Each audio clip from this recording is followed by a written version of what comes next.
Welcome to the Braylon Edwards Show with Shep. Touchdown, Braylon Edwards. Braylon Edwards, touchdown, Michigan. Running pattern to Edwards, touchdown, Michigan. Where we bring you the best in sports, entertainment, and insight. Join us every weekday from 2 to 4 p.m. as we break down the latest games, analyze the biggest plays, and dive into the hottest topics in sports. We'll have exclusive interviews with your favorite athletes and guests, and you'll get a front row seat to all the action. So tune in to the Braylon Edwards Show with Shep. Got one-on-one going end zone. Edwards in the air.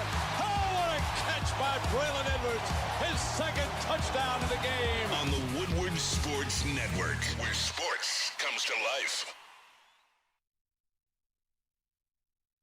Welcome in to the Braylon Edwards Show on Woodward Sports 2.0. I am that host, Braylon Edwards. It's a pleasure to be with you guys. Thank you for joining our show, because you don't have to be here on this beautiful Tuesday. It's definitely a beautiful day. You could be anywhere else, but you're rocking with us. Shout out to the co-host who's back in the building wearing a very ugly shirt, but you know, it is what it is. Shout out to Anson Wells, you man. You guys got your Michigan Monday, so I'm getting my Spartan Tuesday in, all right? All right, I'm not You guys mad. had some fun yesterday, man. I didn't wear Michigan yesterday, Big though. news, all kinds of stuff.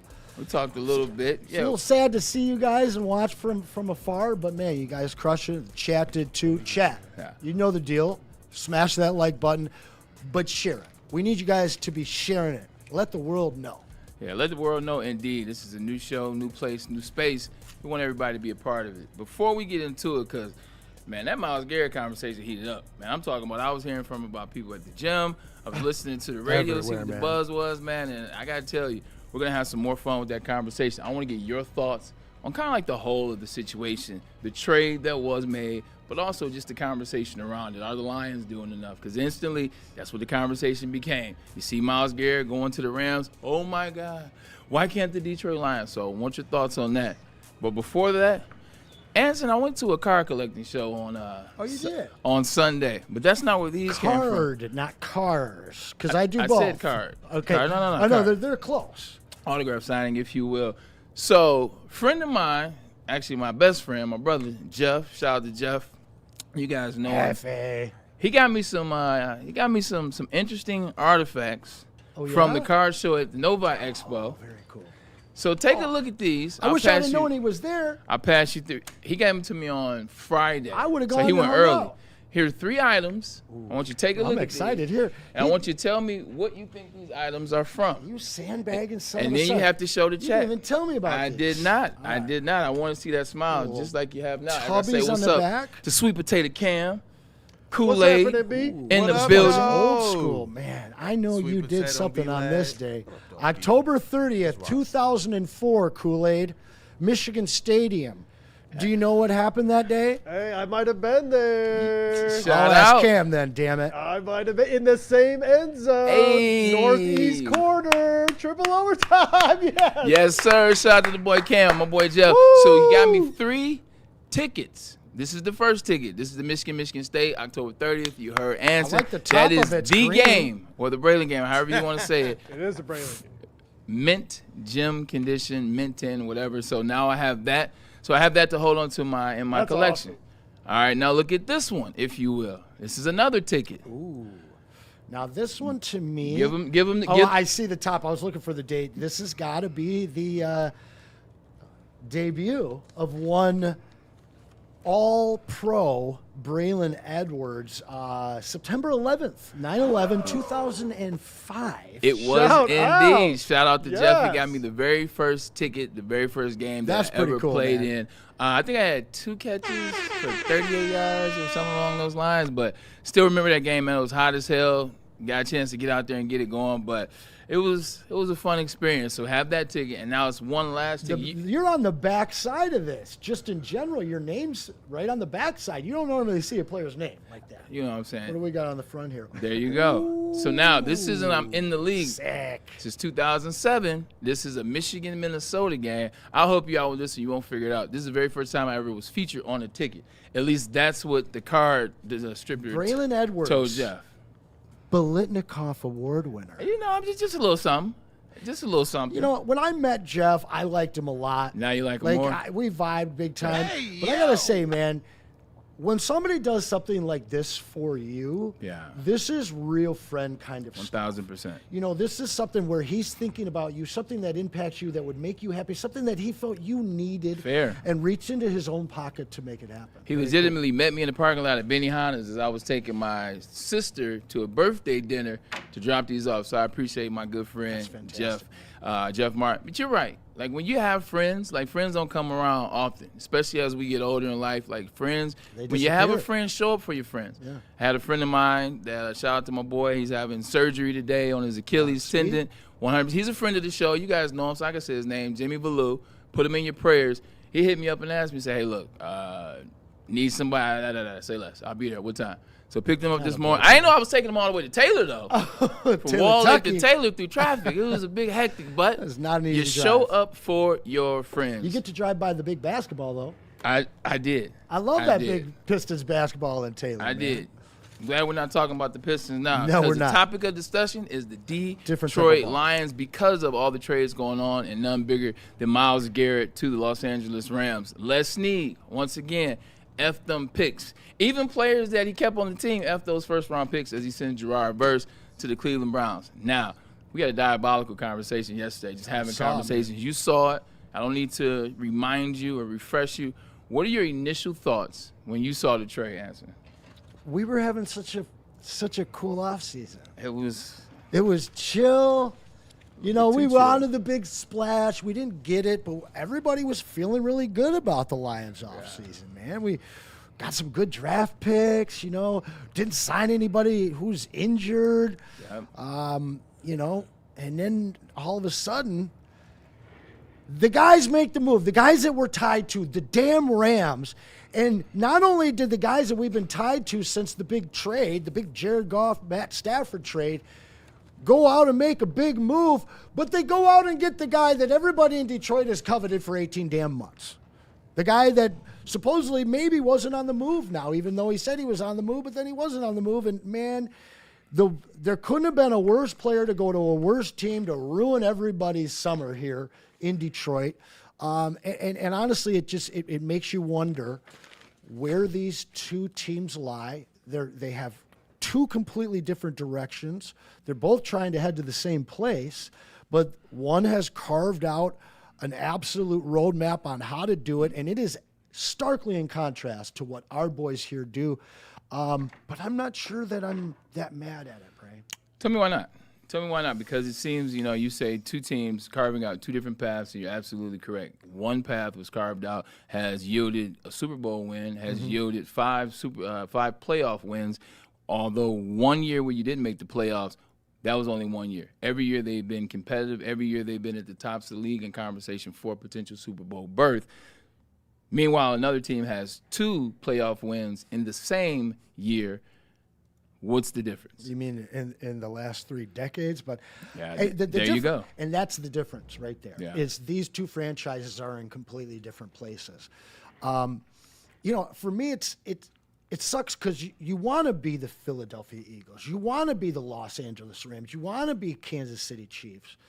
But all of those franchises have a rich history. You know, and they've gotten there, they've done it, they have rings, they have championships, but they also have these guys that have been there now for 10 years or more for the most part, and they've understood what it means to take these risks and have them pay off.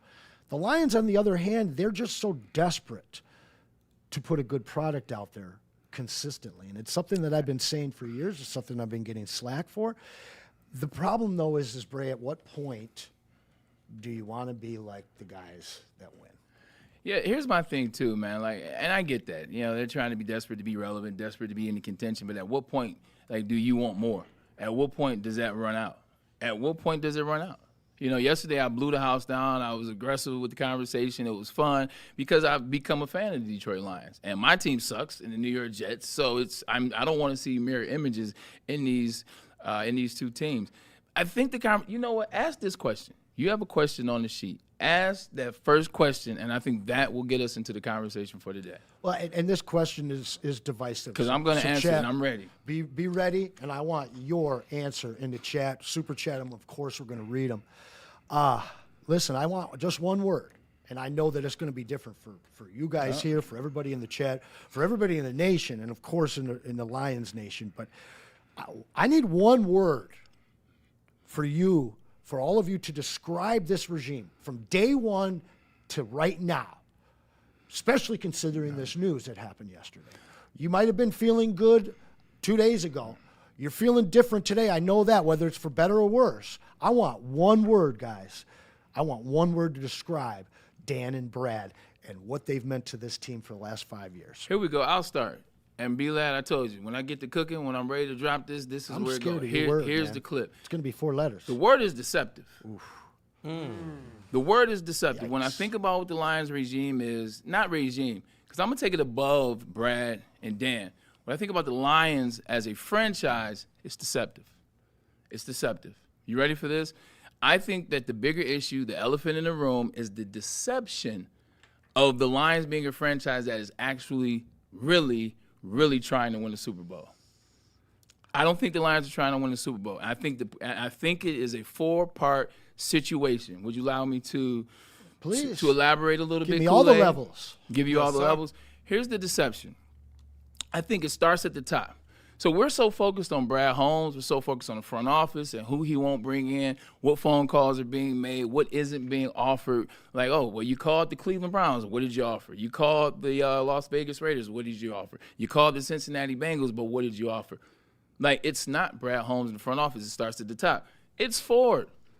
Always has been. They run it just like a corporation. It's never They changed. run it just like their own business model. Last year, they legitimately spent $195 billion just to make $187 billion with an 8.2 loss. That's where they like to float.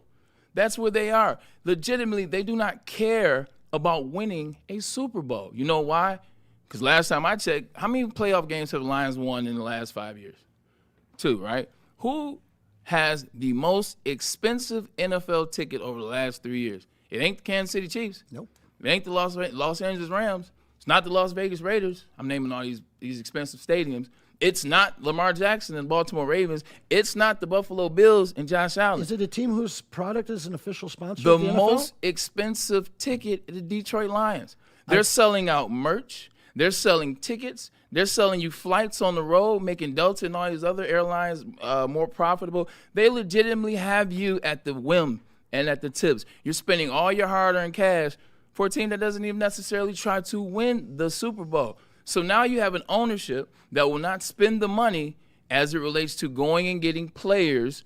It doesn't even have to be Myles Garrett. Going and getting players that they didn't draft, that you know you have to put a price ticket on, that you can come here and have some success with. That starts at the top. That is a message conveyed down to the front office. Front office can't do anything but that, but what?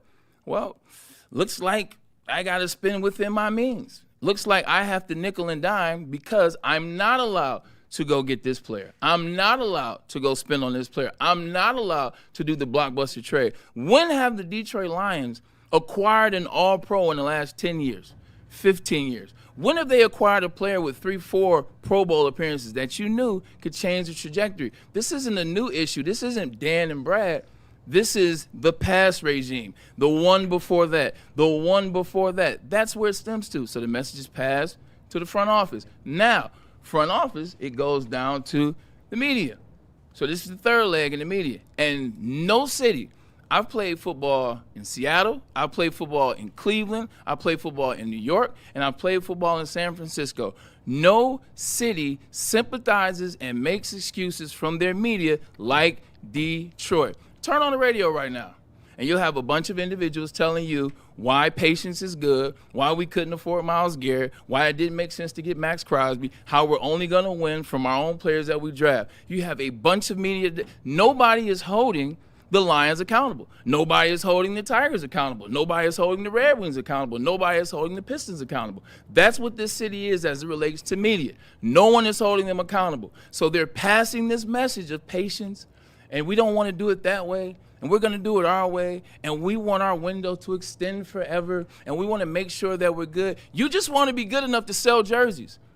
And you have the media that portrays that message outside of a couple cats. Hell, I say his name here. Mike Bellini call it like it is when it races that, because he's not. This ain't his team. Nope. Dave Burkett, whose team it is, he will hold them accountable. That's where you cut the deck. It's a bunch of individuals making excuses I was listening to a radio show the other day, and I had a fan call in, and the fan said, and I quote, he said, why are we so mad that they haven't won the Super Bowl or that they won't get players to win the Super Bowl? They've never won the Super Bowl. It's the dumbest shit I ever heard. Like, you answered your question in that. Why are you mad? That's why I'm mad. And guess what? The last part of that fourth, it goes down to the fans. Now you have a ton of Detroit Lions fans that are listening to all this media, that is listening to all this coach speak out of Dan Campbell, that is listening to all this out of the front office, and what are they saying?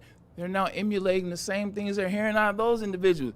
Now the fans are scared to be critical of their team that has only 2 playoff wins in the last 6 years, 2 playoff wins in the last 30 years. They're scared to be critical because they've been told you got to be patient to win.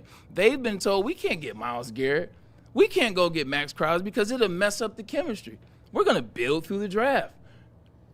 The fans are a product of the top.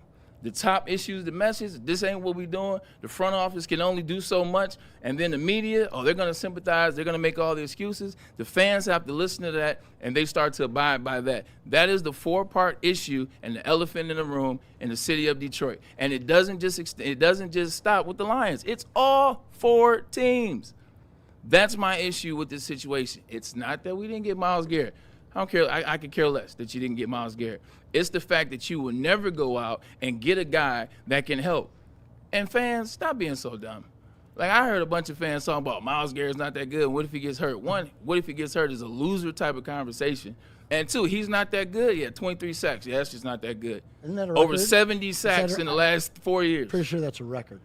So I don't understand, but that's what I believe it is. I believe it starts with Sheila, and I don't think that ever has been said. Starts with Sheila, goes on to what the front office can do, goes on to the media. You see what happens. Like, anytime you ask a question at the podium, it's a bad question, you get ridiculed, or they'll ignore it, or they'll crack a joke, or they'll troll you. Mm-hmm. Like, no other city does that. No other city is like Detroit as it relates to empathizing with their teams. And the Lions, well, they own that. Yeah. Well, got a couple other single answers here. Michael Wary, cheap, he says. Rando Smalls, well, he used 2 words, which is fiscally responsible, so I'll just say frugal. Yeah. But see right there, Rando, that's the conversation, Kool-Aid. That's the conversation, sweet potato. They've sold you on saving their money, having money in the pocket, not spending too much money. What other team is spending like we are in offseason in hopes to win the Super Bowl? Like, what other team is doing that way? Like, this is a team that you sold me on being patient and not bringing in huge blockbuster splashes and huge trades and huge deals and playing some free agent that's probably towards the end of the rope and you don't want him to be old on you. Okay. So you give me a bunch of nickel and dime players, a bunch of $1 million players, assuming that they will help a team that did not make the playoffs last year better. And the other excuse that they make, they parade around, oh, you know what? They were injured. The injuries. Yeah, the injuries. That's why we didn't make it to the Super Bowl in 24, because we were injured. Was the offense injured? Because last time I checked, the offensive line was healthy. Last time I checked, Jared Goff was healthy. 6 turnovers, but, I digress. Last year, is it – because last time I checked, Seattle had 4 injuries and still won the Super Bowl. San Francisco was missing their starting quarterback the whole year, and somehow they still won 12 games. Like, they were missing their wide receiver and their tight end and their running back and their offensive lineman and Fred Warner, the best linebacker in the game. They still won 12 games. So stop with the excuses of injuries. Everybody is getting injured. So this is interesting for me because this elephant in the room, it's a real one. It's been here since I started watching the Lions. 100%. It's the Ford family, right? Now, let me ask you guys and answer, like, honestly. It's a hard answer. What do you think they're more interested in? Winning the Super Bowl or maintaining their position as the sponsor, the main automotive sponsor of the biggest league in the country? Okay, what do you think is worth more to them? Yeah, that part. 100%. The sponsorship part. All right. You look at Thanksgiving, nearly got taken from us, and the leverage we had. Okay, well, we won't continue to. On the other side of that, they don't want to lose that position either. Now, if you look further into it, you compared all 4 teams. Gore's is first-generation money, right? Right. Illich, second-generation money, right? Fords? Okay. 1906, the Model T. So I love the fact that you use the word deceptive, because this is really the first time that we're zeroing in on the Ford conversation in this decade. It's always been one. Yeah. It's always been there. And the reason we were deceived into not doing it is because here came this Sheila Hamp Ford, this lovable character who changed everything and brought this new culture in. And we're all deceived into thinking that she gets to make decisions and that she loves this team so much she can just go and spend. There's a board, guys. There's a board that makes the same decision for seatbelts on their car and how much they'll spend on those and how much they'll spend to bring you another edge rusher. Okay? So let me give you my word. It's consistent. The Fords have consistently been the same thing for as long as you've been watching the Detroit Lions. And everything that I've been telling you for the last 4 years that you guys have been jumping down my throat, it wasn't an elephant in the room for me, because I told you it was more important for these guys. They had a conversation when they brought in Spielman. And it wasn't, we have to win a Super Bowl as soon as possible to appease our fans. No, we want the most expensive tickets in the NFL. We want to be a relevant franchise. We want continued success. We want 10 wins a year. We want to be the Steelers. And maybe we'll get a chip. That is the consistency of the Ford family, because the Lions are not their main focus. Nope. Everybody else, like the Lions, it's a hobby. But with most of the owners that own other franchises, like their hobby, they're still trying to win. Like their business is their business, but the hobby, they love their franchise and they're trying to make moves to win.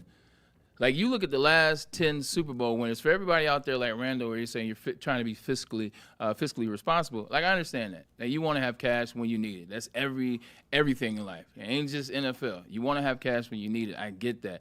But when you look at the last 10 Super Bowl winners, like every single one of those teams has at least four players that were not drafted by them, that they went and acquired, that they spent some money on, that they made a trade on. Hell, I could just look at the last team last year, the Seattle Seahawks. Ernest Jones IV wasn't there. Last time I checked, he wasn't there. He was in Los Angeles. And then he went there and becomes All-Pro. Last time I checked, DeMarcus Lawrence, he wasn't a Seattle Seahawks guy. Spent a little money on him to get him out of Dallas. Last time I checked, Leonard Williams was not there. And now he's becoming the guy that the New York Jets thought they had drafted, or the New York Giants. Like, am I wrong? Rashid Shaheed at the trade deadline. That's just the first team. Who won the Super Bowl the year before that? Let's have fun. Philly. Yeah, who won the Super Bowl the year before that? Philly. Philly won the Super Bowl. How about this? Saquon Barkley. Yep. Let's start there. Got him from the Giants, acquired him, paid him. Bro, you can't even do it in the modern era without adding some big. How about A.J. Brown? How about Darius Slay? Although it wasn't last year, they brought him in. When they brought him in for the first time, they won the Super Bowl.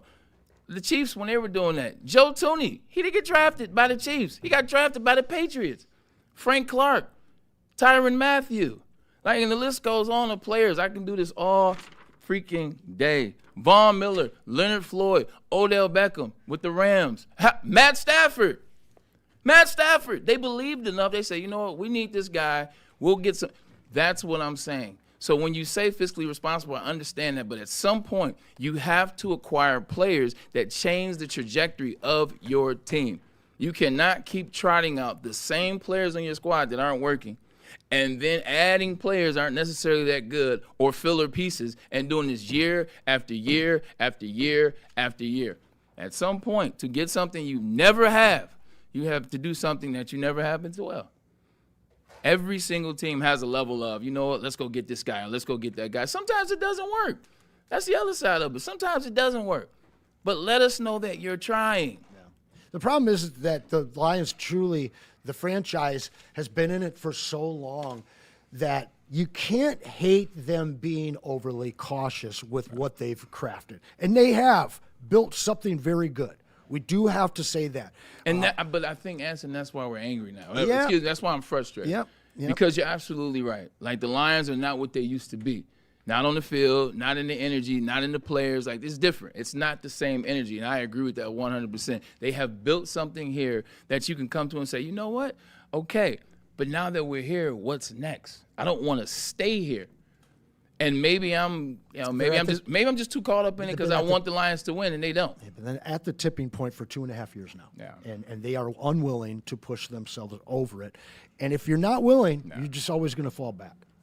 1,000%. Kool-Aid, B-Lad, what do you think on that? Because you don't have to go and get the big swing. It doesn't need to be the Micah Parsons. But at least when you see people going to make those moves, like Green Bay, it didn't work out. He tore his ACL, got hurt. He'll be back this year. They went and got Josh Sweat this year. Double down. Right. They doubled down. They went and got Josh Sweat this year. Like, that's the type of energy. Exactly right. And what we've seen in the past couple years in the NFL is the teams that are most aggressive and relentless. Like, reports are coming out now that the LA Rams have been bugging the absolute crap out of the Browns over and over again, sending them trade offers over and over, blowing up their phone lines.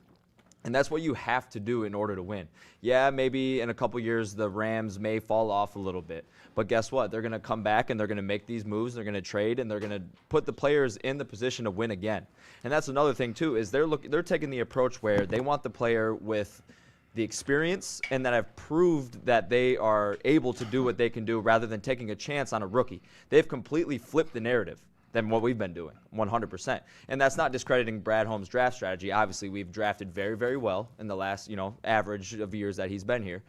Built the core off the draft, but we were right there. And we've had the pieces to make a trade like this. And I'm not saying we had to go get Myles Garrett or we had to go get Max Crosby, but a player that can make an impact right away rather than taking a chance on a rookie. And that's what the Rams have proven that is kind of the new strategy in the NFL. And like how you said it too, Braylon. Look at the Philadelphia Eagles in their injuries. Not too long ago, they had Carson Wentz at quarterback. What happened to him the last game of the season? Nick They won They won with Nick Foles.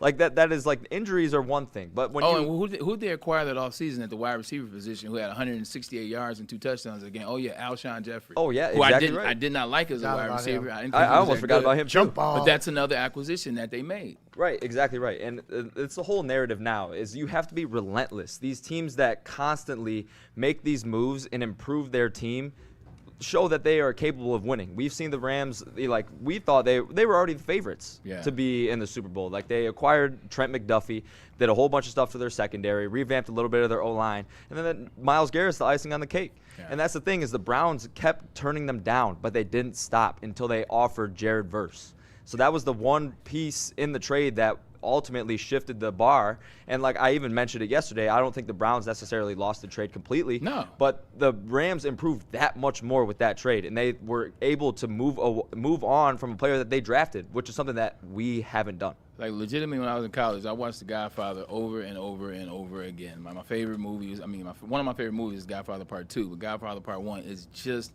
as good. What did he say when he was talking about, what was Johnny, the singer, his nephew that was singing out there? He went out there and he made him an offer he couldn't refuse. And that's what the Rams did. Absolutely. He went out there and made him an offer that you can't refuse. So that's supposed to be Frank, isn't it? Frank went out there with the offer. Isn't that supposed to be Frank Sinatra? Yes. Yeah, Johnny. Yeah, he's supposed to be Frank Sinatra. So it's just one of those things where you just want them. You want to see them making moves. You want to see them doing something that I'm frustrated. I can't even say it. You asked me my initial thought. I gave you my 24-hour thought. My initial thought, Stafford Goff 2.0. I mean, this is the trade that put them into they're contenders again. I mean, they were when they had Gurley and all that stuff. Then that fell apart. But making that move, taking a really good quarterback and turning it into an elite quarterback, giving up plenty of picks for it. It's the same thing. You see it a decade later, just as an impactful guy on the field, just on the other side of the ball. And you go out and you trade a really good one for one of the best, for the elite guy. You give up future stuff, but it just doesn't matter because you know you're ready. And the fact that you've been there before, you pulled it off, and it paid off, it's got to give you all the confidence in the world. So, it's frustrating. I love the new culture. I love the grit of the Detroit Lions, but, man, how nice would it be to be in Philly or to be in L.A. or in Kansas City on the news of a trade like this, because it's not just one time. These guys get this stuff all the time. And they do it. If so many people here are worried, and chat, Lions fans, this isn't about you. Like, this isn't directed towards you. It's directed towards the top. Mm-hmm. That's what the conversation is. Correct. We're directing at the owners, at the Ford family and what they've been doing and what they haven't been doing. Like, legitimately, you want to stick with the Rams? Like, look what the Rams do. The moves they made, it doesn't always work. But every year, you know in your heart, if you're a Rams fan, which they ain't got that many of, like, it's literally a home game when anybody goes to SoFi, 1,000%. But at least you know every year they're trying. Exactly. Every year you feel like it. Like, just hear me out on this. Act like this isn't the Lions. I'm going to just tell you about a team, and then you tell me what you would think.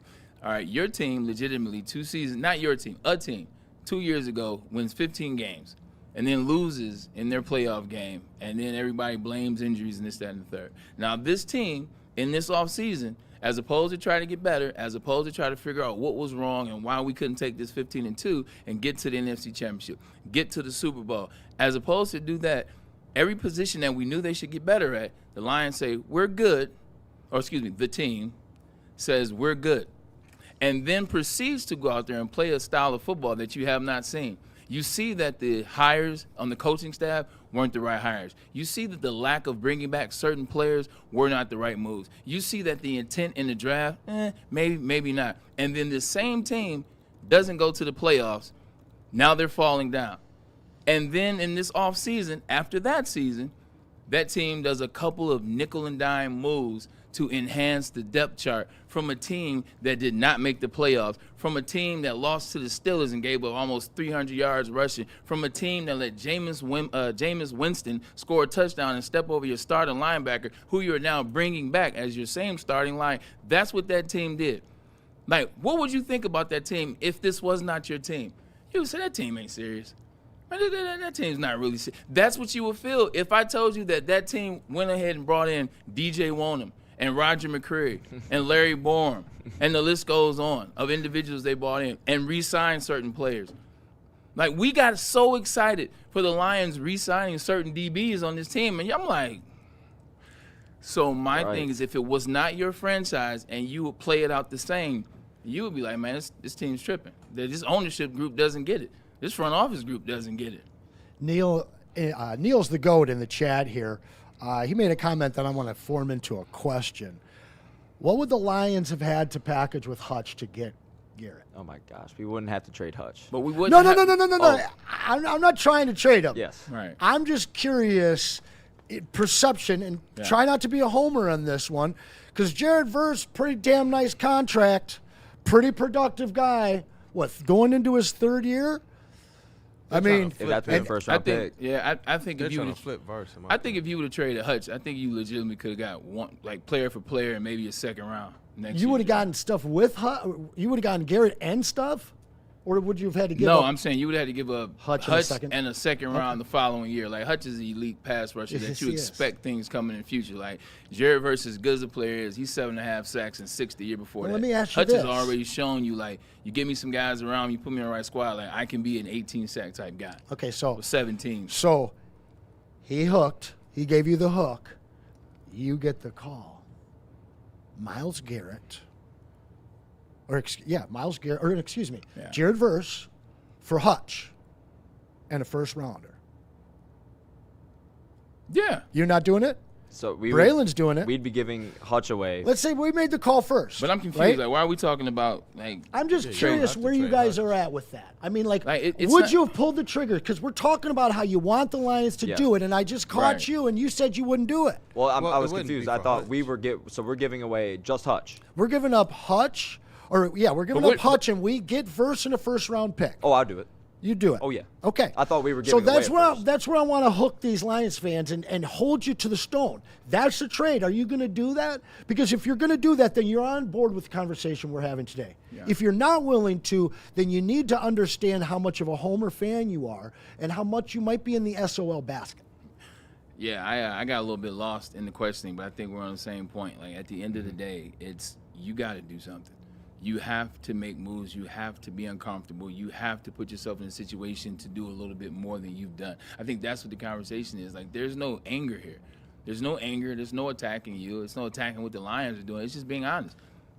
From the moves they make, from how they operate. You guys watch Succession? It's one of my favorite shows ever. I love Succession. I love the show. Like, Logan Roy, oh my God. Like, he's an amazing character in the movie. He said something so hilarious about his kids. He said, "You're not serious people. Like the last season, he told his kids that you are not serious people. And that's how I feel about the Detroit Lions at the very top. I do not feel like they are serious people when it comes to winning the Super Bowl. So the fact that I feel that way, I'm going to stop coming up here and letting my water boil and act like I'm mad. You know what? I don't care. Okay, so you said that I didn't frame that question correctly, but a lot of people in the chat got it. John Dowd says pointless conversation. Right. Okay, you think it's pointless, but yet one guy says, Michael Matreski, I wouldn't trade Hutch for Myles Garrett straight up. Wow. Okay, another guy, Keith Smith, I would rather keep Hutch.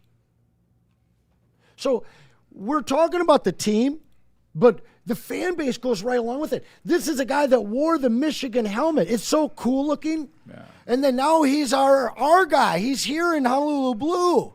You can't trade him for the best record-setting edge rusher ever. Because we're good.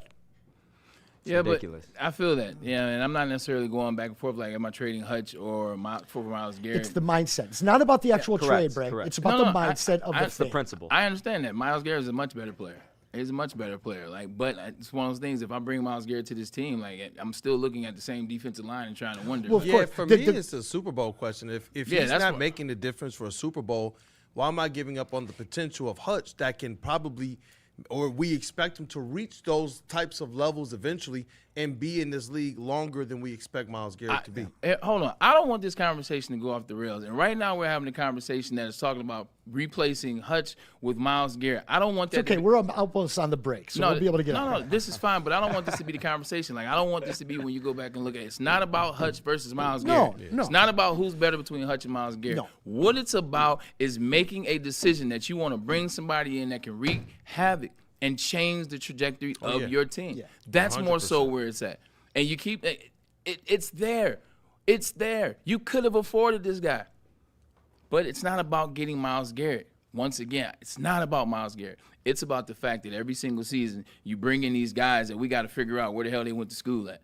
Every single year you bring in these guys, we got to figure out what team they were on. We got to figure. I got to struggle through my database to find tape to see can this player play. I got to validate the move every single year. And that one I agree with, because even when we were saying, you know what, we're going to trust in Brad, I used to always say this caveat. He's doing things that I don't necessarily agree with, but he's the professional. So for right now, we trust in Brad. But what have we all been screaming in unison? You got to go out there and do something with this defensive line. We all screamed in unison. I remember J.B. Smoove was even saying it 2 years before they addressed the offensive line. You got to have to do something because this offensive line is getting old. And to be able to see them actually step into a lot of the things that the fans were warning about, that to me is something that, as it relates to the trust in Brad thing, this year is not necessarily wait and see. I still believe he's a good GM, but as it relates to, like you guys are saying, that next level, that upper echelon of the league, is he looking like those guys? Is he making the moves that they do? Is he going and saying, you know what, there's a lot of teams that made some improvements and look good. I wonder if the Rams sat back and said, you know what? No, we want to put a little bit more heat on some of these other teams. We want to separate ourselves. Was it enough to just be probably the number one seed in terms of the preseason odds? Not for them. And for the Lions, that's where, when you're telling me Super Bowl, that's where I push back a little bit more, and I have to. No matter how much Detroit Kool-Aid, I got to step over into whatever side of the line you guys are. You told us Super Bowls multiple years. You stood up there on the podium after, and you told us. So why don't you go and actually make the moves requisite? I'm glad that you made that distinction. It's not necessarily about if it was Myles Garrett. Oh. Is this team even doing, like we said before, Zeitler and Carlton Davis level moves at a time when you're saying the goal is a Super Bowl? Yeah, not cute seasons. Yeah, 100%. And the other part of it, too, when you ask those questions, is a lot of people saying, like, well, we couldn't afford these guys. If that's the case, then why is your GM telling you that they made phone calls? Like, if that's the case, we can't afford Myles Garrett, we can't afford Max Crosby, we can't afford Trey Hendrickson, why'd they call him? And then why'd they tell you? So either you're lying or the GM's lying, and I would pray to God it's not the GM. And for real, I would pray to God it's not the GM. I'll be real with you. I think that with the Pistons, I think people are kind of in a wait-and-see approach. They're waiting to see, is Trajan going to be somebody that can do something? He said, give me a couple years, let me see what we got. But I do believe that now is when you're going to see some of this noise that's popping up from the fans with Brad Holmes is where I believe you're going to see people's eyes a little bit more dialed in. People wanted to trust the Tigers. For example, they wanted to trust. They said, okay, you got your 6 All-Stars. You're tearing up the division. They weren't just in first. They were beating the brakes off of like the majority of the league. But we continue to sit here and say the same things we said at the previous trade deadline that tripped them up, and they didn't do anything. We were going to give them a pass, though. And that's why I do believe with Trajan Langdon, this is one of those times. This is your Tigers at the All-Star break. This is your Brad Holmes. You have the opportunity to go and add the edge or add the weakness. And I do believe that they will step into that this coming season if they do some of the same kind of mid, skip type moves that Brad Holmes is doing right now. And that's why I don't put it on Brad Holmes, man. At the end of the day, like, it's up top. I think it's up top. It starts at the top, and I think it's filtered down. This is what it is. This is what the play is. Like, no, you can't go out and get this guy. No, you can't go out and get that guy. No, you can't go out and do that. Where I will say I hold Brad Holmes accountable for all those first-round picks that Les Snead and the Rams haven't had. Why are the Rams still, over the course of 6 years, drafted better than Detroit Lions in the middle? All right, I'm taking this back. You felt we were going off the rails. You didn't get the question. They won't stop talking about it. Go ahead. Yeah. I asked you a question. And you gave an answer that Randall Smalls instantly said you can't have it both ways, Bray. Right. The Rams call you. Yes. And they offer Jared Verse and a first-round pick. Are you taking it? But hear me out. This is why I don't understand the question. Because the Lions are contenders. It's not the Browns. The Browns suck. I get that. So yes, just answer the question though. Okay. So would you do the trade? No. Okay. You said yes earlier. I said yes in the context of the other side. I don't know what you were asking. All I'm asking is if they called you. Who, the Lions? No, the Rams. But I'm saying, who am I? I'm the Lions. You are the Lions. The Lions are in contention, so why am I trading Gerard Verse for Aiden Hutchinson right now to a team that's going to – initially you said yes. But it's not that because I didn't know what you were asking. Well, it's just the trade. And now I'm telling you what my answer is. My answer is no, because the Lions are in contention, and they're in the same conference. And everyone in here is split, okay? Right.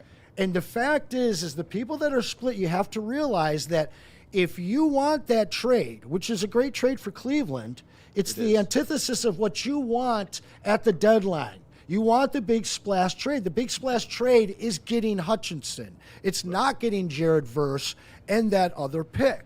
And I don't think that people are really realizing that when they're talking about this, because no one wants to give up Hutch for half of these guys. But see, you weren't here yesterday, and part of the conversation, it's not about Myles Garrett, and it's not about a blockbuster. Myles Garrett just stoked the conversation because it happened yesterday, and it made us realize once again. It's not about the trade. It's about the mindset. This is the mindset of the fan base is what I'm talking about. And I understand that. Yeah. My thing is the Detroit Lions. No, I'm not trading Hutch for Gerard Verse because they're in the same conference. They're in contention. This is a Super Bowl team.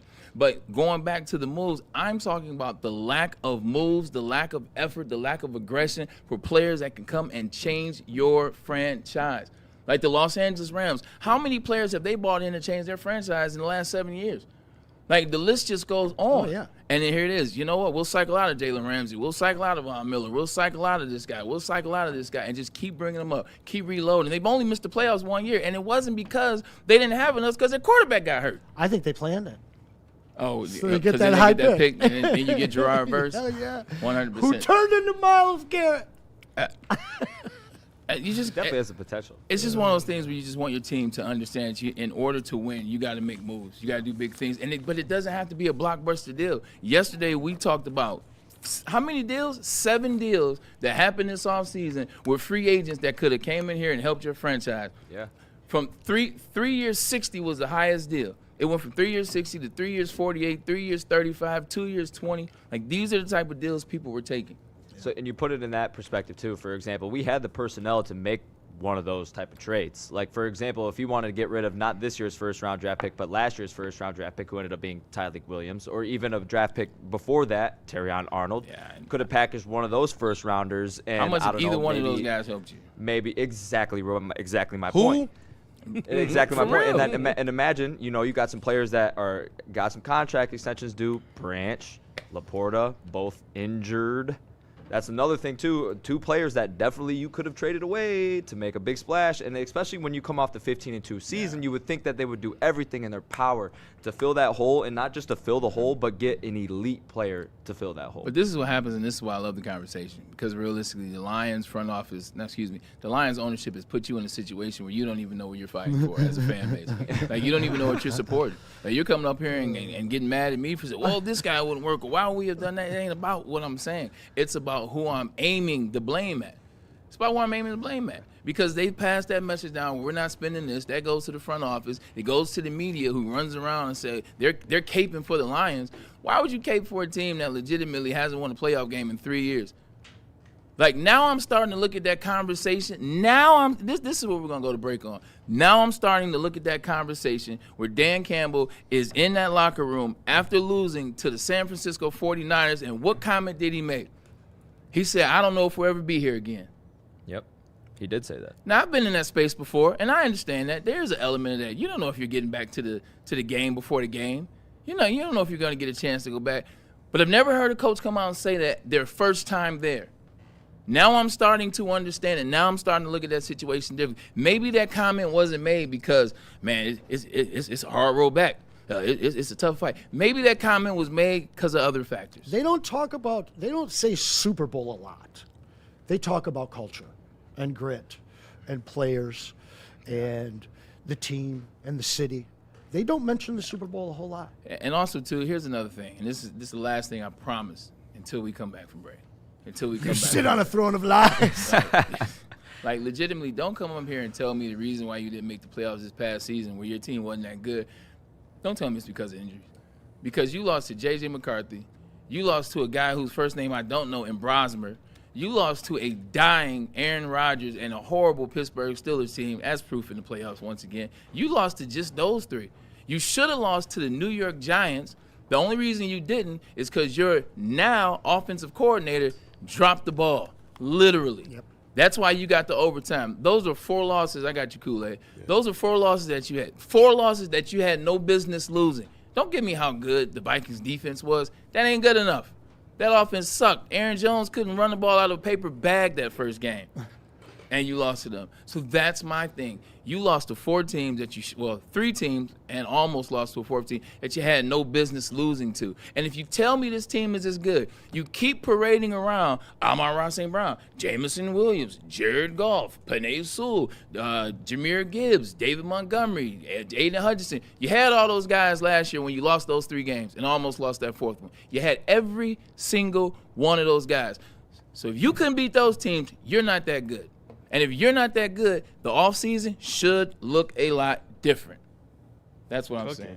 All right, let's go to a commercial. Rando's trading Hutch for Jared Verse.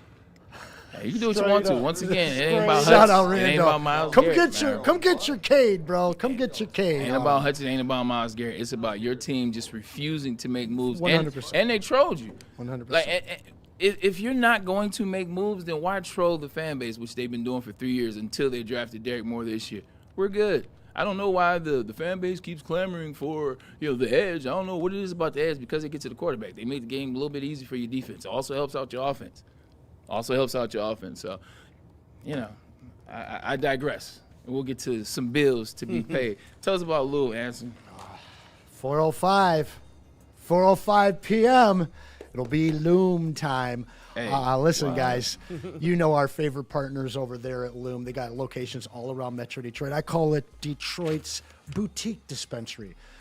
Awesome products, and we're going to be your plug. We're going to save you 30% off your next order. Just put in that WSN30 with that QR code or in person when you head to one of their spots. And again, we'll save you 30% off, and you get a ton of good free stuff your first 3 visits. So go check them out, loom.com. We're excited to have water. RJ. See, you know what I'm saying? I got excited. You know what I'm saying? The Lions get a little frustrated, man. You get up here, man, get a little flustered.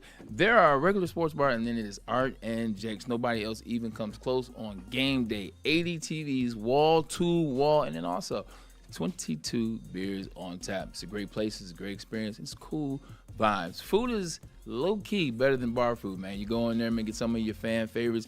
And also they have food that fits into what you want to do if you're on that health kick. They got that as well. Shout out to them. You can follow them on socials at Art and Jake's, all their socials. Look, man, it's the sports bar setting with a fine flavor. It's game on at Art and Jake's. Wings, burgers, pizza, and ice-cold drinks served up with attention to detail. Wall-to-wall TVs, great service, and a vibe that keeps your crew coming back. Art and Jake's, a sports bar setting with a fine dining flavor.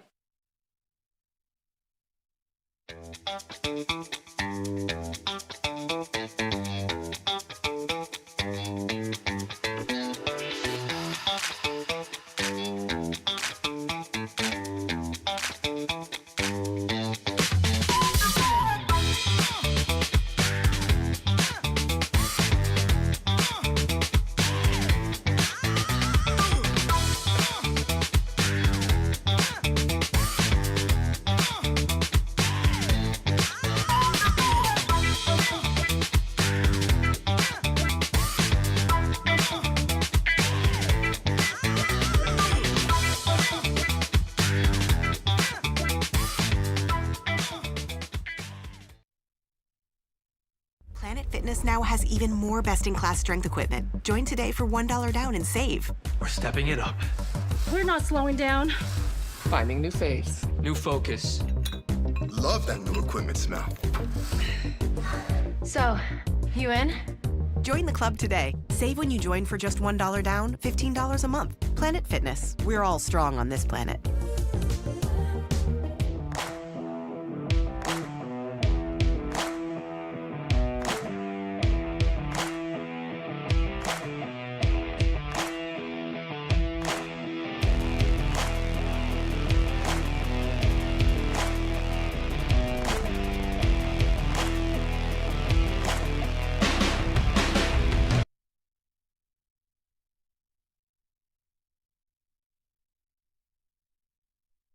Planet Fitness, where your fitness is essential. 2,700 gyms around the country, man. It's a hell of a gym, and it's a place for you to come start your journey, continue your journey, or maybe even excel the pace you're at now. Gym, there's no judgment here. Home of the judgment-free zone. And also, gyms are squeaky clean. I'm talking about sometimes they're too clean.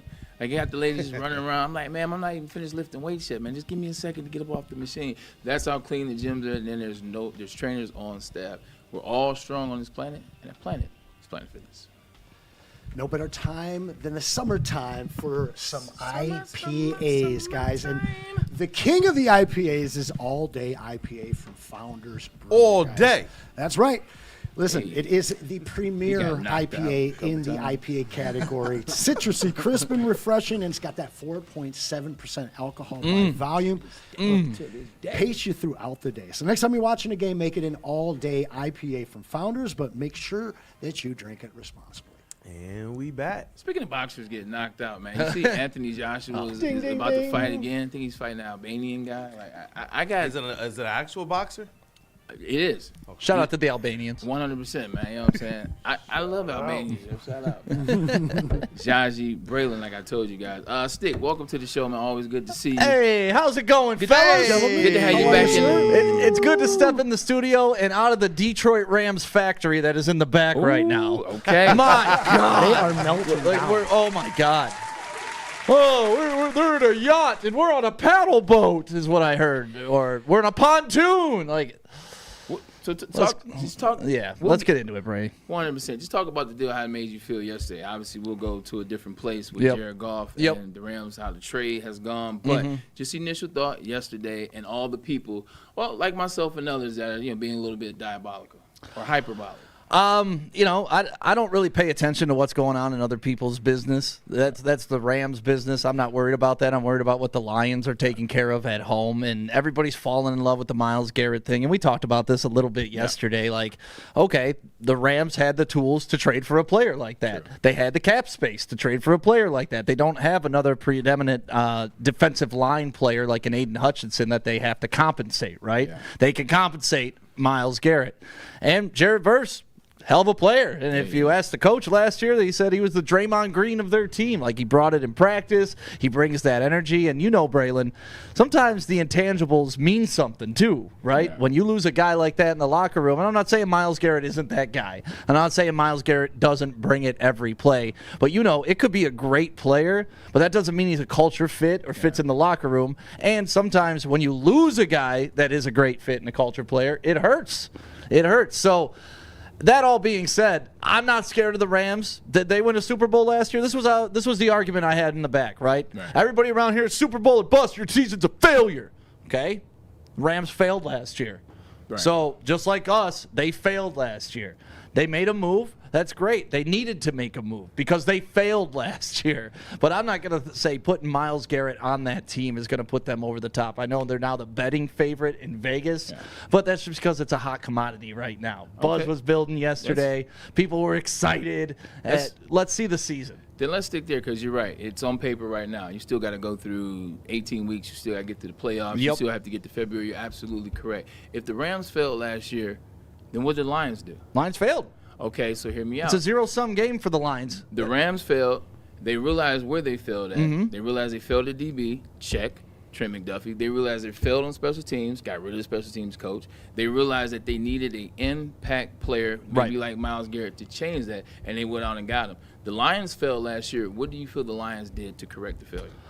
I mean, honestly, we've always wanted them to spend some draft capital on the defensive end position. They got a guy out of Michigan, so that's fair. The offensive line completely rebuilt from last year. That was a major failure. I think they were last in the league on 3rd and 1 and 3rd and 4th conversions. So now that you move Penei Sewell to the left tackle, you shore up the right side with my boy Blake Miller, who's going to be an absolute fucking dog. Yes, I love that pick. You get another year out of Ratledge, who was an absolute stud, I think, coming up. You really re-sign your center position with an up-and-comer, and you get him at a bargain basement rate. Probably the second best center, I think we'd all agree, that was a free agent this year, right? You think third? Yeah. Okay. Well, semantics. But either way, an upgrade over what we had last year, right? So you upgrade there. You're looking at getting healthier on the back end with Kirby Joseph coming back. You're hoping Brian Branch gets better.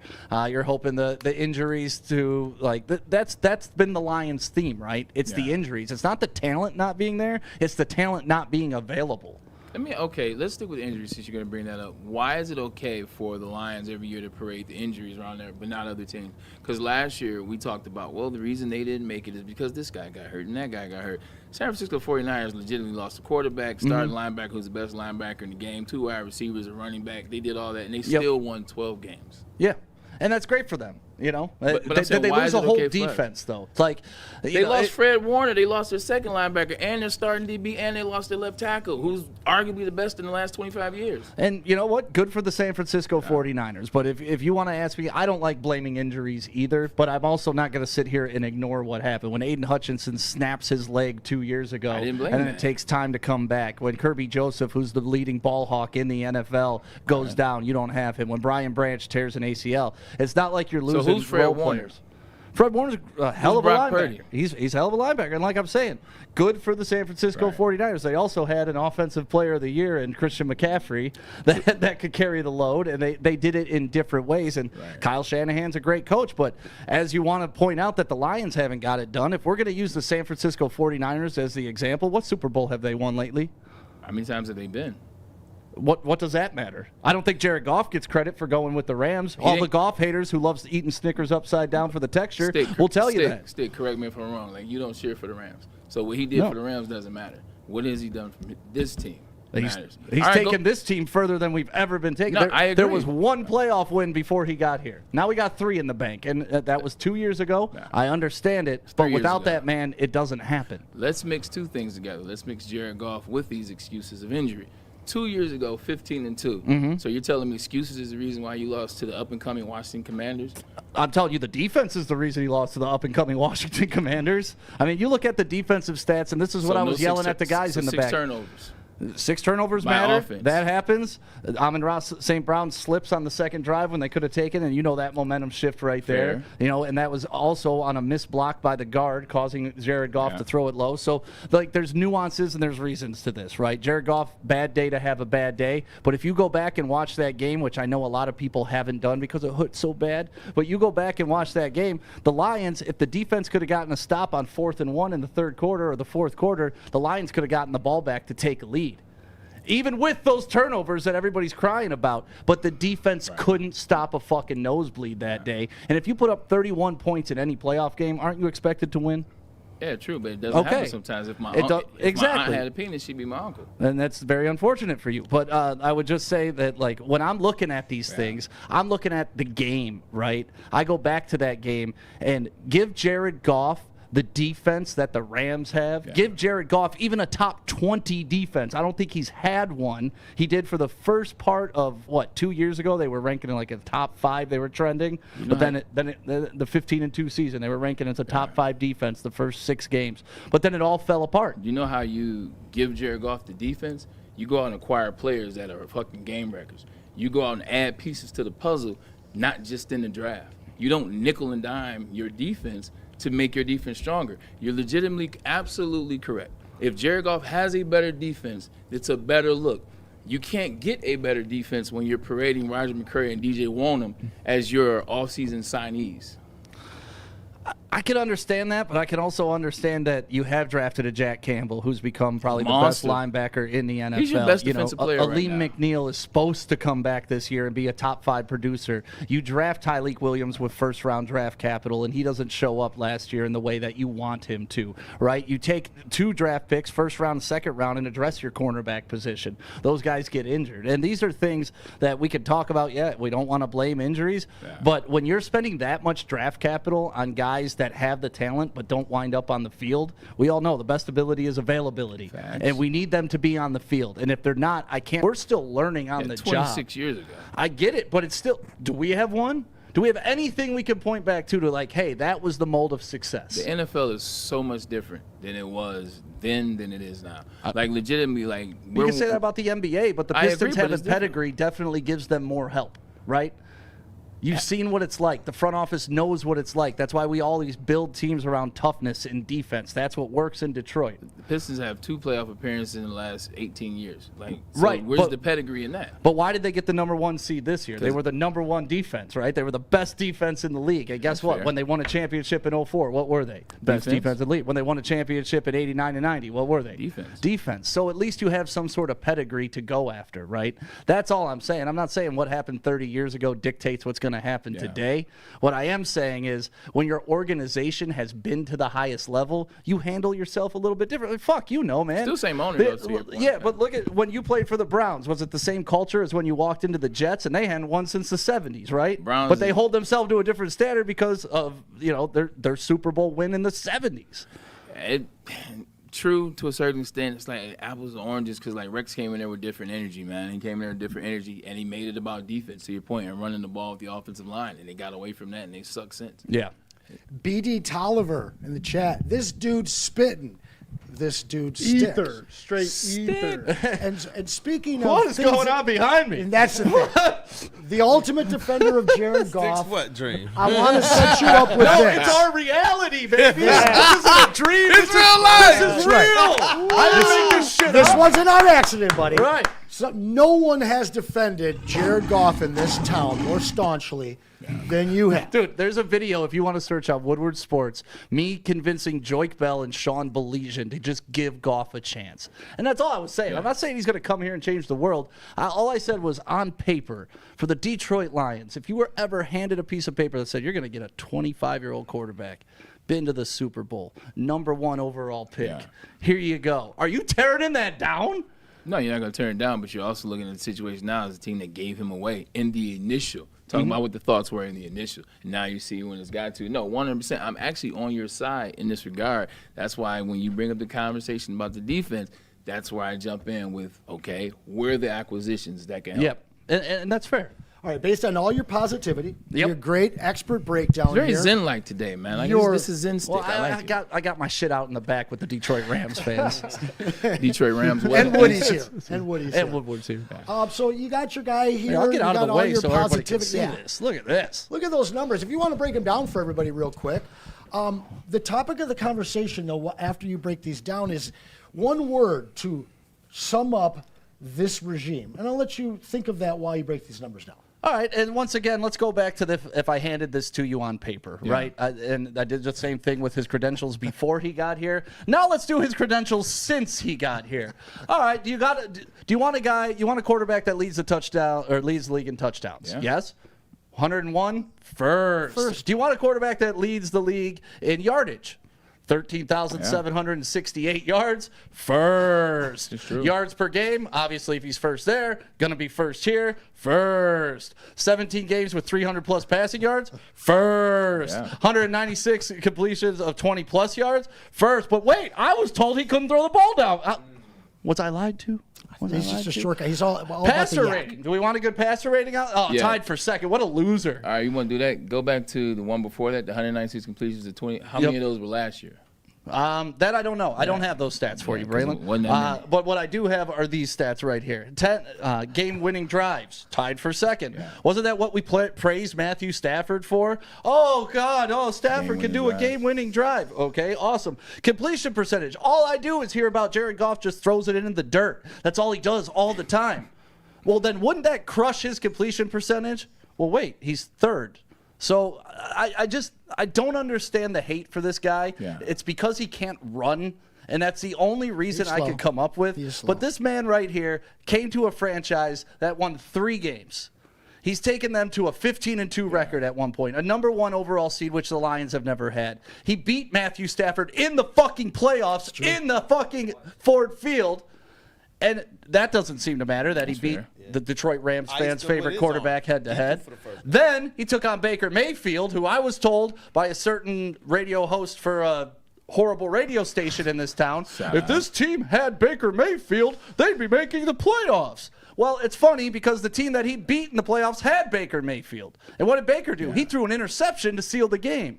So this is where I don't understand the hate for this guy. He hasn't gotten the Super Bowl in Detroit, and that's the only knock that people have on him. Okay. That's the only knock. The easy conversation is low-hanging fruit with Jared Goff is because of the Lions not being able to get to the dance. They always blame the quarterback so he can catch the strays. And also you look at that 2-year-ago playoff game, regardless of whose fault it was the turnovers he had. So I think the people that go after Jared Goff is that.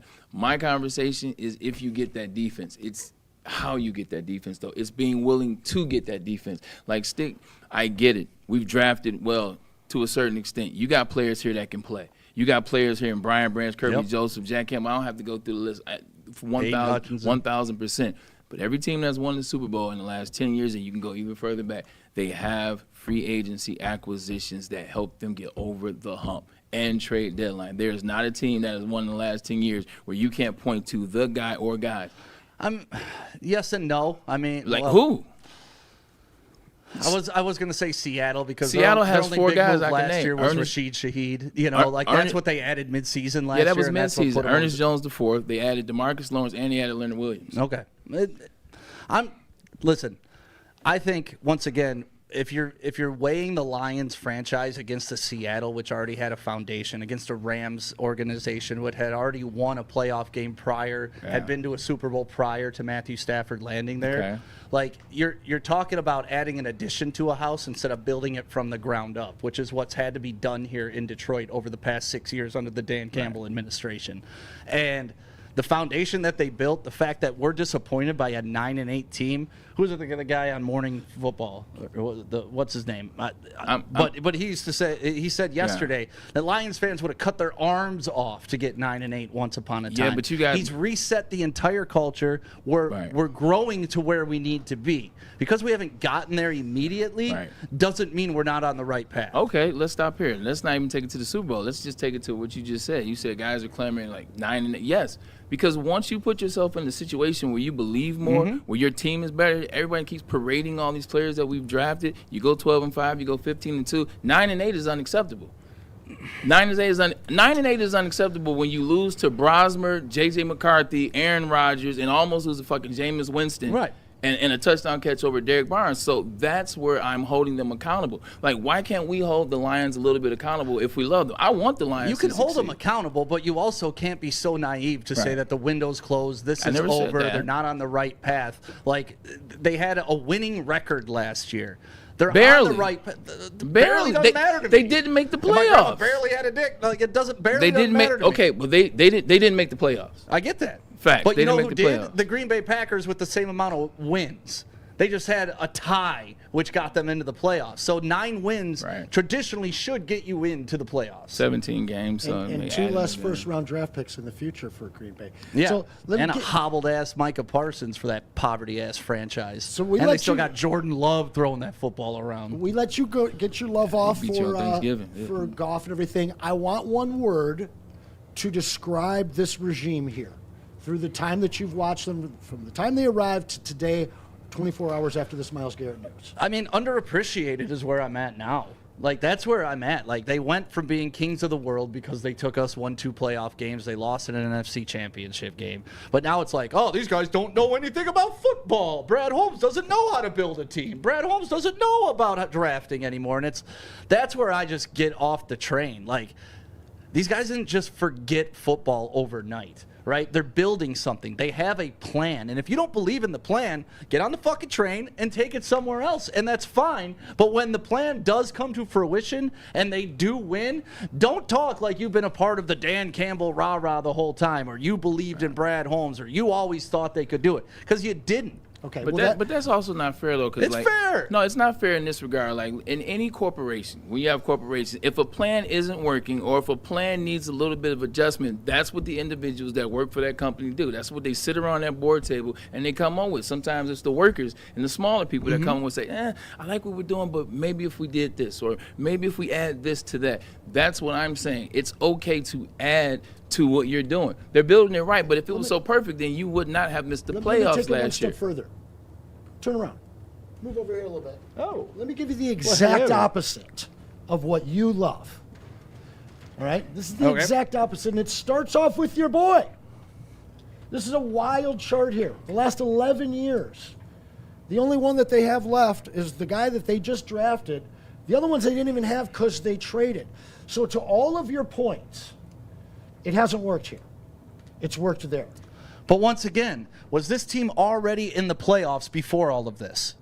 Were they already winning playoff games before all of this? Okay? So the starting point is at a different location. When you already have the foundation built, you can say fuck them picks and you can sacrifice. So when do we But become when that? We're teetering on it. When? I'd say if they win 2 more playoff games And this year. who gives them the okay? Who says that Brad we're Holmes there gives now? them the okay. Are you sure? Yeah. It doesn't come from the Fords? No, come on. You like we could stop doubting what the Fords are, and we could throw away what they were. The minute not the Martha, same. the minute she came down, She gets to make decisions. She doesn't have to bring it to the board? She doesn't make these decisions. Exactly. You don't The think it's board Chris makes the Spielman? decisions. You don't think it's Chris I don't. Spielman? I think that they have to make those decisions, give it to Ford, and then she has to take it to the board. Yeah, I don't think that's how this place operates anymore. hope not. No, that's not how it is. She brought these guys in. She trusts these guys. She gives it to them to let them make those decisions, and they've made their decisions. Side note, before Jared Goff got there, this is the Los Angeles Rams, a.k.a. the St. Louis Rams, and just a quick snapshot. Starting in the year, I'll just do the year I got drafted, 11 years before Goff. Yep. All right, here we go, 05. They won 6 games, 8 games, 3 games, 2 games, 1 game, 7 games, 2 games, 7 games, 7 games, 6 games, 7 games, 4 games. And what year did Goff get there? 16. Okay. But that's what I'm saying. You said it happened before. They have a bunch of single-digit season wins, and most of them under 500 for 11 years but before then when Jared Goff. Goff gets there, what happens? They won 4 his first year, 11, 13, 9, 12. 13, 9, 12. Okay. Yeah, Todd, right? Todd Gurley. How about you add that? You could talk about Todd Gurley, but Aaron Donald. Yep, that's great. Yeah. Oh my God, it's almost like you need a team, Yeah. but you also need a quarterback. And this You young do. man right here has taken 2 franchises I from agree. 3 wins to potential Super Bowl appearances. Right. So to knock that guy for anything he's done, I just don't understand it because he doesn't run the ball into the end zone. I don't give a Right. shit. He leads leads the league in throwing the ball into the end zone, throwing the ball in the air, completion. Like, When I so played in the what league- more do you want out of your quarterback? Yeah, I'm not arguing with Jared Goff. My conversation was more so when I have you on here, is just about getting players on the defensive side of the ball and making moves that you believe in, where you can see, you know what, this team actually, they really are trying to do everything. Not trying, because we know the Lions are trying. Right, and trying like easy. everything. Oh, Howie Roseman wants to win more than Brad Holmes. Like, Numbers are come deceptive. on. Like, Numbers are I don't deceptive, buy though. that shit. I think Brad Holmes and Dan Campbell are alpha males who want to win at any and all costs. And I do think we've seen a lot of Dan Campbell learning on the job through these 6 years. He was never a head coach, and you've seen the evolution of him. So it's only going to get better. I don't believe he's lost the locker room by any stretch of the imagination. They went from being the hunters to being the hunted. You know, that's a whole different ball game to play under. They had the number one schedule in the league last year because of their 15-2 record before. They had the weakest schedule in the league this year. The Rams are going to have a harder schedule. So, like, it'll all even out in the wash. That's why, like, if you look at this in the micro and be like, yeah, 9-8 season's bad. But if you look at it in the macro, okay, so if you still do it out over 2 seasons, what are they? They're 24-10. That's still a pretty good sample size of a damn good football team. What are your thoughts? And we'll get to a commercial break at the end of the show probably. What are your thoughts on Amon-Ra Brown's comments? St. Brown talking about, we just got used to winning. That's it. You saw it. So they last got bored and they got tired. I don't think bored and tired. I hate to use the word entitled. So we just felt like we were going to win. Exactly. So that means you're not and sometimes you stop putting in the little details, and that's what we missed last year. Like, Campbell thing. Go watch all those games last year. It was just it was a fraction of an inch. It was just being off by a foot. It was not converting on a 3rd and 1. It was those little things that added up. It was a death by 1,000 paper cuts last season. But if they clean that up, you win 2 more games, you're 11 wins, you're in the playoffs, and who the hell knows what happens from there. Yep. One more catch in 2011, we would have beat the Steelers. I've been in the Super Bowl. Shit didn't happen. I know. But to say that it couldn't have happened and that you guys didn't know what you were doing because of that one catch, isn't that kind of minimalizing what you did accomplish? I think the big thing for the people having this conversation is it really couldn't get to this point before you see a decline, if you will. Last year was a decline. That's why it opened up the doors, I think, for this conversation. And But sometimes you need to get punched in the mouth, right? No, I agree with that. This may have been the punch in the mouth that they needed, because obviously Amon-Ra St. Brown has mentioned it, like you said. That locker room's mentioned it. It forced them to. The thing I love about this team, and I brought it up, I think it was Kool-Aid. I think it was on our Sunday show, right? Yeah, shout out Woodward. We are no longer. Shout out to Kool-Aid. Got you, though. Yeah. We are no longer in the process of waiting out old guys to move on.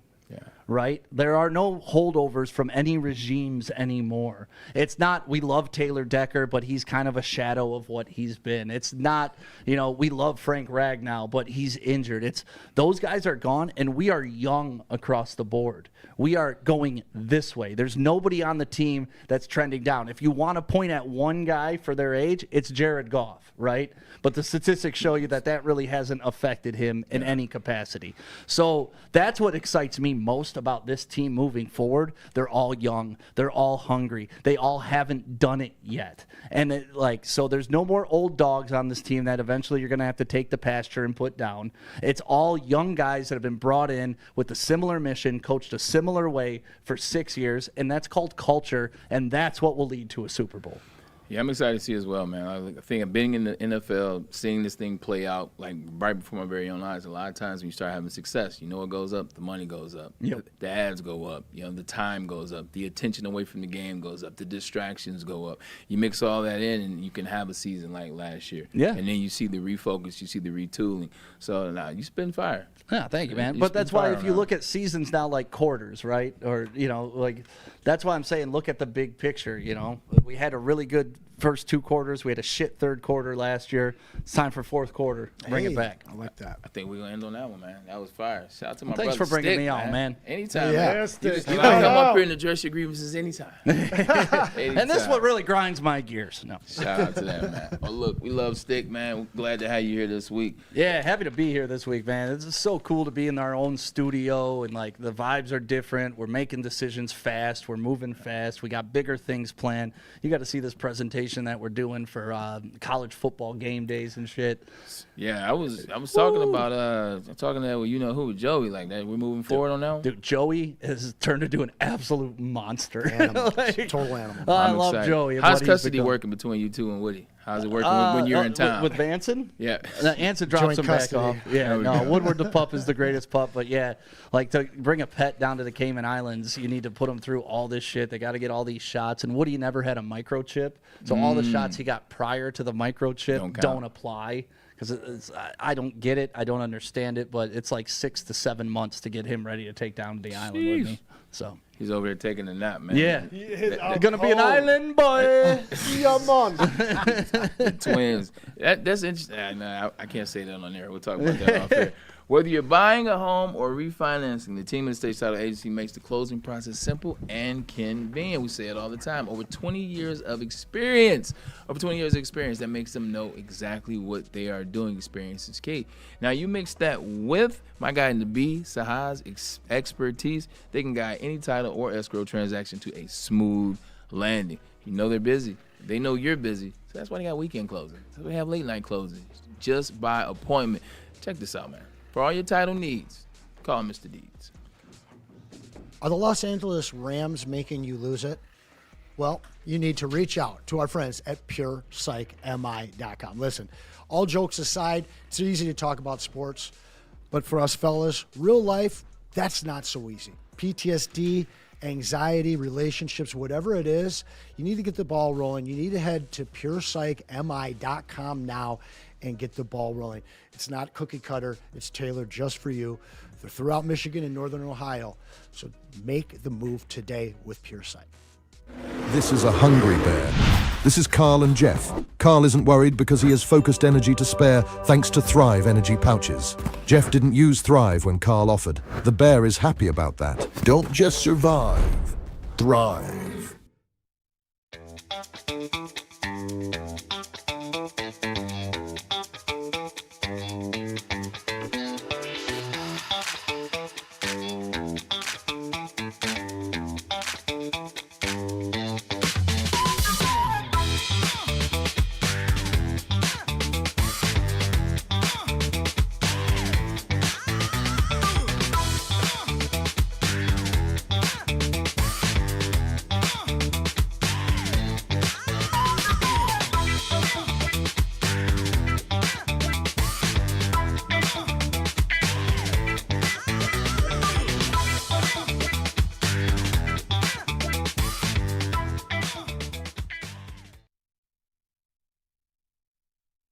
You know how some things are so good they should be world famous, but they're not? Our house-made vinaigrette is one of those things. And the antipasto salad, we drizzle it over. Same with our hand-battered chicken tenders. Original recipe soups and pasta sauces. It's almost as if our original, world-famous Detroit-style pizza is mocking them. And that's not very nice. Make sure you're locked into Woodward Sports for all the Dan Campbell reactions, Jared Goff touchdowns, Amon-Ra first downs, Penny pancakes, Kirby picks, Gibbs big plays, and of course, Jack Fox's leg. Stay locked in on all your Lions coverage right here on Detroit's #1 sports network, Woodward Sports.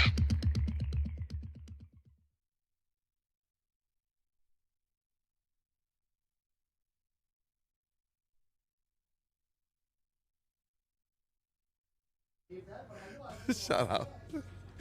Shout out.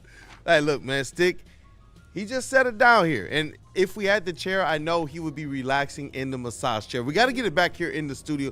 I know it's supposed to be somewhere back here so you guys will be able to see it. And that's probably where I'll spend half my show time as well. And if you're looking to take your relaxation to the next level, you guys already know, scan that QR code above my head so you guys can get a little piece of the Massage Chair House magic. It's located in Bloomfield Hills, and they have the largest massage chair showroom in the Midwest. I don't even think you guys understand what we're talking about here, but if you get over there and you meet with Dr. Eric Duncan, the Wellness Doc and creator of the #1 YouTube channel for massage chair reviews at the Wellness Doc, you'll definitely figure it out. Book your visit today at massagechairhouse.com or simply scan the QR code on your screen. Massage Chair House, your ticket to ultimate recovery and relaxation. And those afternoon coffees are a thing of the past because I've upgraded my game with Thrive Energy pouches. Tell me about it. Kool-Aid, this ain't your daddy's dip. What? It's tobacco-free, nicotine-free, mental powerhouse, smart caffeine. Peach is my favorite flavor, Anson. Zero jitters, Like peach, huh? no crash, absolutely zero bloating. Thrive can be found online at dipstop.com. Remember to use that promo code WSN for 50% off your entire order. Found exclusively at all Market Fresh and Market Square locations. Thrive Clean Energy. They flip and work, y'all. We back. You all in on the peach, huh, Cam? Peach is my fave. We are absolutely back, man. Hell of a conversation with Stick. Always fun. You know, when you talking to Jared Goff, you can get him going. I was like, what just a little. How do we get him to do that for Cade? It's the opposite. It's the opposite. You still get him going. It's just the opposite. It's like Lions answer and Pistons answer. Reality versus cornbread. What do we have in the chat, man? Any conversation? I feel like we were are. talking for so There long. are. We negated the chat, if you will. They had their own conversation answering. Catch us up on the chat, and we'll get to the Amon-Ra Browns. First and foremost, guys, we need 33 more likes. We'd like more than that, but get us those 33. You got to Michael talk Wary, good he's on. about the Lions. Yeah, That's right. That's right. And listen, share it. Share the stream, guys, please. Michael Wary with the $2 super chat. The Fords have been the reason, and I've been a fan since 1965. Rando Smalls, back-to-back here. $5. Bray, you've been programmed. We all have that this is the way. What did Seattle and New England do? And then he would like to know. Whoa, what did Seattle and New England? First of all, I haven't been programmed. I'm opposite of everything that you guys are saying. I have been programmed. You've been programmed because you've been in Detroit your whole life. It's because the Ford family and Detroit sports is what you've known your whole life. I've played in 4 different cities. I've talked to individuals that have been in all around the league. Like, I'm looking at this through the lens differently. I'm not programmed by anything. I'm actually disconnected. Like, you can't see the forest through the trees. I've been on the outside. I can see the forest. I know what it looks like. I know where my options are. You said, what did the Patriots do? Well, last time I checked, they just went and got A.J. Brown yesterday. They went and got A.J. Brown yesterday. They went and got, what's his name, the defensive tackle from the Eagles. They went and got Williams last season. Look at that. They spent $275 million in the offseason last year to get to the Super Bowl. No, they didn't win, but they got there. You answered your own questions. I'm not programmed to anything. I am disconnected from the Matrix. You're in the Matrix. Didn't Seattle make a couple moves last year? Exactly. Legitimately. DeMarcus Lawrence, Leonard Williams, Ernest Jones IV, at the trade deadline, they went and got Shaheed. And last time I checked, people, because Stick came here and said something like, well, I mean, they went and got Shaheed. Shaheed had a punt return against the Rams while they went to overtime, and they got the #1 seed from the Rams. There's an earthquake in here. So realistically, as small of a move as it was, his punt return in week 17 or whatever the hell it was propelled them ahead of the Rams so they can get the #1 seed. And then they mess around and beat them again. He scored again. So every team is making moves. Every team is doing something. So I'll wait and see, because that's all we can do in Detroit is wait and see. But I'm waiting to see if you can win like this, because you cannot. You cannot argue the truth. Every time I ask you guys, where's the team that didn't make any free agency moves or trade deadline moves? Where's that team at in the last 10 years? You guys get quiet. So until you answer my question, what's the team that just drafted their way to a championship in the last 10 years? I'm going to keep talking, and I'm going to keep saying what it is. I'm not programmed. You're programmed by Sheila. Because what did Stick say? What did Stick say when he got up here? First thing he said, you can't talk about the forwards because the forwards bought in. You guys, we can't even talk about the forwards. We can't talk about Brad Holmes. We can't talk about Dan Campbell. We can't talk about the players. What can we talk about? Like, I don't understand why we can't hold this team accountable if we want this team to be better. I just don't understand that. So I got to come up here and be like, yeah, everything is great. Is everyone still mad at me for saying it's SOL until we get to the Super Bowl? Everything is great. Everything is cool. We didn't make the playoffs last year. Stick got quiet on that part. And we made the playoffs last year. And I thought everything was great. So I'm not programmed. You are, and that's the problem. And it's laid out what I said in the very first segment. It starts at the ownership, comes down to the front office, relayed to the media. They cape. This is called caping. Stick came up here and caped for you guys. He caped for the Detroit Lions just like everybody else in this city. And the media feeds it to you, and then you cape, and then you get angry at the couple individuals just pointing out the obvious. So I'm not programmed. The problem is your program. Like 2 wins is all that stuff that he talked about, the records and the number ones and the stats, and he's first in this and first in that and first in this and first in that. 2 wins. 2 wins. And it wasn't last year. It wasn't this past year. It's 3 years ago. 2 wins. Like that Baker Mayfield conversation, guess what? He's got the same amount of playoff wins in the last 5 years as Jared Goff. Actually, might have 1 more. Hey, shout out to the Rams for giving us something to talk about Man. and get fired Rando's up coming this at week. you, boy. Bring it, Randall. But I listen, love you. Shout out to Rando for following I love Rando. up his last super chat, which I knew would draw your ire, with something that will allow you guys to make up pretty quickly. Bray, should the Lions get into the supplemental draft? Shout out Rando for I 2 appreciate super Rando, chats. 100%. I don't know. Come on, make up. Make nice. Yes. There you go, Rando. Yes. All right, Michael 100%. Wary, $2 super chat. I love Rando, man. We love Rando. Yeah, We love. he's a And sweetheart. him and I are on some serious miscommunication. I know you've been trying to touch base with me in here. Shoot me another email. Get me your email or your phone number. We'll make it right. We'll get you out here to get this Yeah. K to you. Gotta get you Michael, in the studio. It's a nice seat. I'm looking at it right now. yeah, you want to can be sit here, there. bro. You don't want us to No. ship it. Michael Wary, Bray, right, but Bray is right, he says. Okay. But the CEO must support this decision. This goes back to you and Mr. Day's debate. Yeah. Who? Sticks. Oh, Stick. Sam. See what happens when you call him Sam Day? I instantly like, what? Who? Yeah, Stick. No, you're right. And it has to be some support from the top. And I think that's why I'm no longer making this a Brad Holmes thing. Like I said, the only thing that I would get Brad Holmes on is the middle rounds where you've been cute a lot. Way too cute. Outside of that, like Brad's done what he's been allowed to do. It starts at the top, and what can I do? Like if I walk into a job and you tell me you can't do this, that, this, or that, I can't do those things if I want to keep my job. And so a lot of times I'm now the Roger Goodell of the situation. Like the owners aren't catching those strays and those bullets as it relates to the thing that they don't like about the league. It's Roger Goodell. Yeah. That's why he makes $65 million a year. Yeah. Well, we're talking Lions complacency. You teased something about a player talking about complacency. It was Amon-Ra St. Brown, and he was like, you know what? How about you set it up? Well, listen. Kool-Aid. Who had the? The clip is in here. It's 1 minute and 9 seconds long. Probably have to crop it a little bit or stop it whenever it's done. Kool-Aid had to step out real quick. Yeah, basically, Amon-Ra, are we going to play it here? Because Amon-Ra basically speaks to what we're kind of speaking on right now, just on the player and on the field side of things. Yeah. And it always, okay, I'll say that after.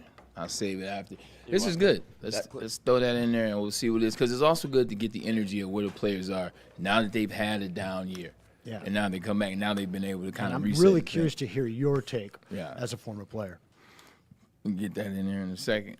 Last year is behind us now. I think we're all, happy for that because last year was not the year that any of us wanted and expected going into that year. So, going into this year, I feel like we're doing everything we can to kind of get back to what we are and what we were. And last year is behind us now. I think we're all, happy for that because last year was not the year that any of us wanted and expected going into that year. So, going into this year, I feel like we're doing everything we can to kind of get back to what we are and what we were. And I think everyone's just excited and motivated. So how would you explain or describe what you guys were or kind of what you're about and what you want to get back to this season? Winning football games. That's the biggest thing. But I think, what goes into winning football games, there's so many little things that go into it. And, when you win a lot of games, it's not that you become numb to it, but you can kind of become numb to losing as you can winning. And so, I feel like we won so many games these past 3-4 years, whatever it was, that, you feel like you can just keep getting by with what we were doing. And at the end of the day, your target only gets bigger on your back as you keep winning games. Teams know you're a good team. They want to beat you. They want to come to Ford Field and beat you. So, and that's not changing. Teams still know, who we are and what we can do. So, I think for us, like I said, we're motivated. We know what we got to do to get back, and I think we got the right guys to do it. I don't know how much I like that. Like, I don't know how much I like that because realistically, like, you never get numb to losing, especially if you've been an individual that's started to win some games. Like, now you get numb to losing, so now you're not doing the things necessary to put yourself in the situation to win. I don't understand necessarily exactly what he was saying, so I don't want to necessarily misspeak. But that didn't sound like the beginning of the conversation. Yeah. The beginning of the interview was like, hey, look, we're glad it's behind us. We were bad last year. He started off on the right trajectory. So we're bad last year. We want to clean some things up, this, that, and the third. And then he said, yeah, just like you get numb to winning, you can get numb to losing. No, you don't. And no, you don't. Like, you hate losing. You hate being in a situation when before the season you tell your fan base that Super Bowl or bust. Mm-hmm. Not just you, not just Brad, not just Dan. Everybody was Super Bowl or bust. So, and then this is what you parade out there. Like, you legitimately went, and then the other conversation I don't like is, not like, and Stick said the same thing that Amon-Ra St. Brown said. He said they went from being the hunters to the hunted. Last year, you legitimately won 9. You went 9-8 in 2022, and you almost made the playoffs in 2022. You were this close to making the playoffs in 22 because of the Seattle Seahawks and the Rams game. So you almost made the. Oh, everything good? Oh, you did. Oh, okay. So you almost made the Super Bowl. Excuse me. You almost made the playoffs in 22. People knew you were good. You won 8 of the last 10 games in 22. Then what did you do in 23? 23, you went 12-5. You won your division. You got to the NFC Championship, and you were this close. And you know what the rest is. In 24, you won 15 games. So where is this, now we're the hunted. Everybody's giving us their best. They've been giving you their best since the end of 22. Everybody gave you their best in 23, but you were better. Everybody that you faced in 24 gave you their best, but you were better. So, we went from being the hunters to the hunted. Like, that's old shit. You guys have been the hunted for the last 3 seasons. This this answer that he gave, I don't like it. It was a microcosm of the season. Literally starts off good, optimistic, Super Bowl, we're going to do this and that, and then reality hits, and realistically, that team looked on the field last year like that interview sounded. That's positive, then unsure, and then excuses, and reasoning, and numbness. Numbness to winning, numbness to losing, like you shouldn't be numb to either one of anything. Those. And You can't get numb to winning if you haven't won anything. The only people that can get numb to winning, realistically, is the Kansas City Chiefs and the spread they had, and the New England Patriots. You can't get the Eagles can't get numb to winning, and they won a Super Bowl. The Rams can't get numb to winning because they got popped last year and they didn't even make the Super Bowl. Yeah. You cannot get numb to winning unless you are the Patriots back in the day, the Kansas City Chiefs in the run they went on, maybe the 49ers in the 80s, the Cowboys in the 90s, maybe that. You can't get numb to winning if you haven't won anything. And those guys, remember those teams? Remember the bold moves and players that those guys were bringing Deion Sanders? I know, man. Stop playing mid-season. Yo, come on, Deion, we're going to make you a 49er. We're going to make, that too. We're going to make you a Cowboy because last year when you were with the 49ers, you were too good. We need you over here. Just name after name over the years from those franchises, even in the era where there weren't big moves, they were the ones making moves. And you see it decade after decade, and even more pronounced now. If you want to succeed, you've got to be making these big moves either through trade or through free agency. And I got to come back to that question with Stick, because I didn't want to dig in too hard because I do like where our franchise is. I am very happy with this football that we get now versus what I've gotten in my entire lifetime. But the question remains, at what point do you get to make the moves like the Rams, like the Eagles, like the Chiefs, and like those other teams back in the day we mentioned? Because there has to be some point, there has to be some marker that says, okay, well, you've had this much success for this much time, now go all in.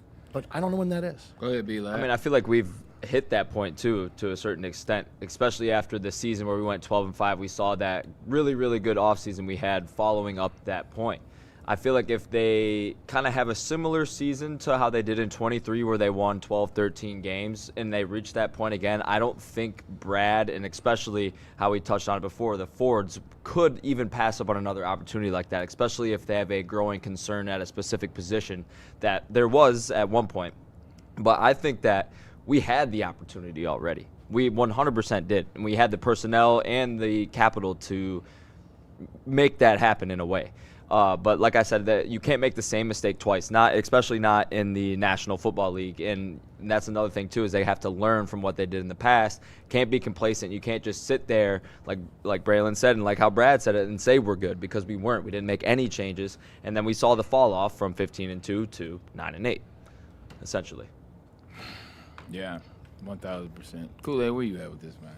Yeah, this is one where I feel like I'm just saying the same thing. Everybody was okay 2 days ago, Bray. Just 2 days ago. But it felt so much different 2 days ago. It did. Yeah, and that was where my point is what do you see the Super Bowl winning teams and the ones that position themselves to be in that spot do? Well, when they see that everybody else has made moves, when they see that things are a little bit tight, when they see that, you know what, is our path the clearest, I've seen them go out and make the moves. We've sat here. Woodward has been a thing for over 5 years now, going on 6 years soon. We've sat here and we've said this for at least the last 3 or 4 years. Go on ahead and make that move. This isn't the first time that another contending team made a big move and we had to sit here and try and dissect it. The difference is this. Before, Brad was still he was getting some success his way. But now that's starting to catch up. Why? I think it's cascading things. When you go and you give that money to your guys, mind you, his strategy is to pay his players. Yeah. We don't see too many other people go and pay. They retain everybody, including the guys you're trading up there. Everybody. You don't usually see that. So now I am wondering, if you are the owners, are you saying, you know what? We see you paid all these people over here. Some of them are injured. Some of them got injured. You're saying, think about it. We're trying to figure out, is Kirby going to be there this year? But they gave him the money, and right after they gave him the money, what happened? He's donezo.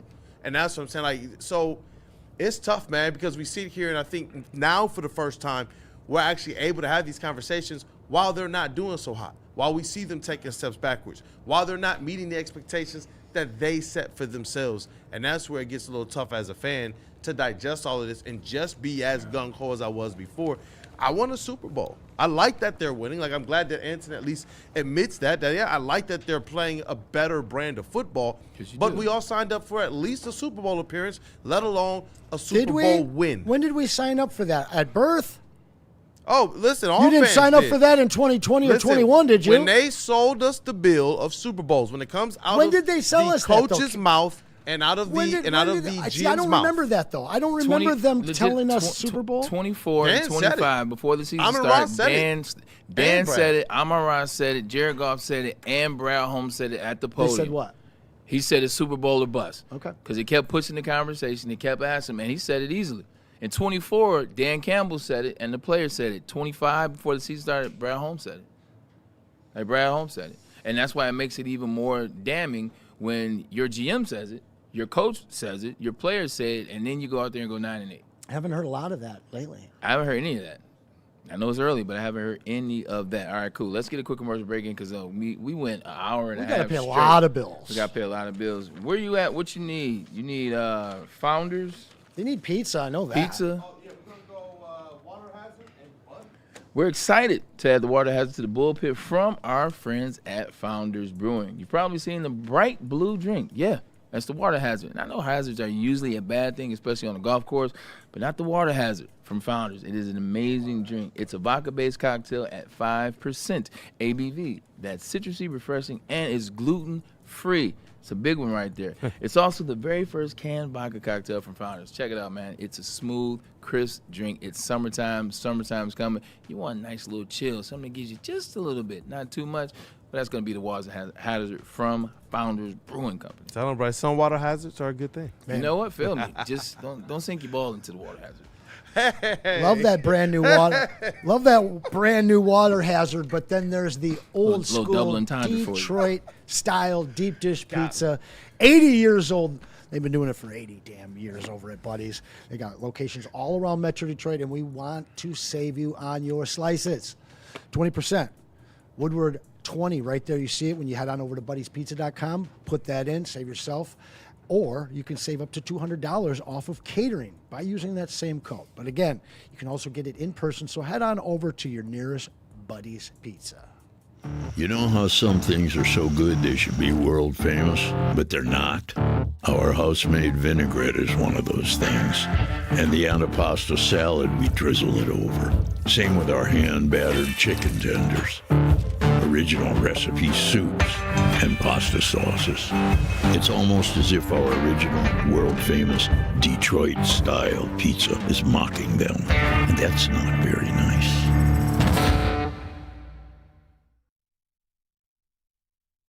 Planet Fitness now has even more best-in-class strength equipment. Join today for $1 down and save. We're stepping it up. We're not slowing down. Finding new face. New focus. Love that new equipment smell. So, you in? Join the club today. Save when you join for just $1 down, $15 a month. Planet Fitness. We're all strong on this planet.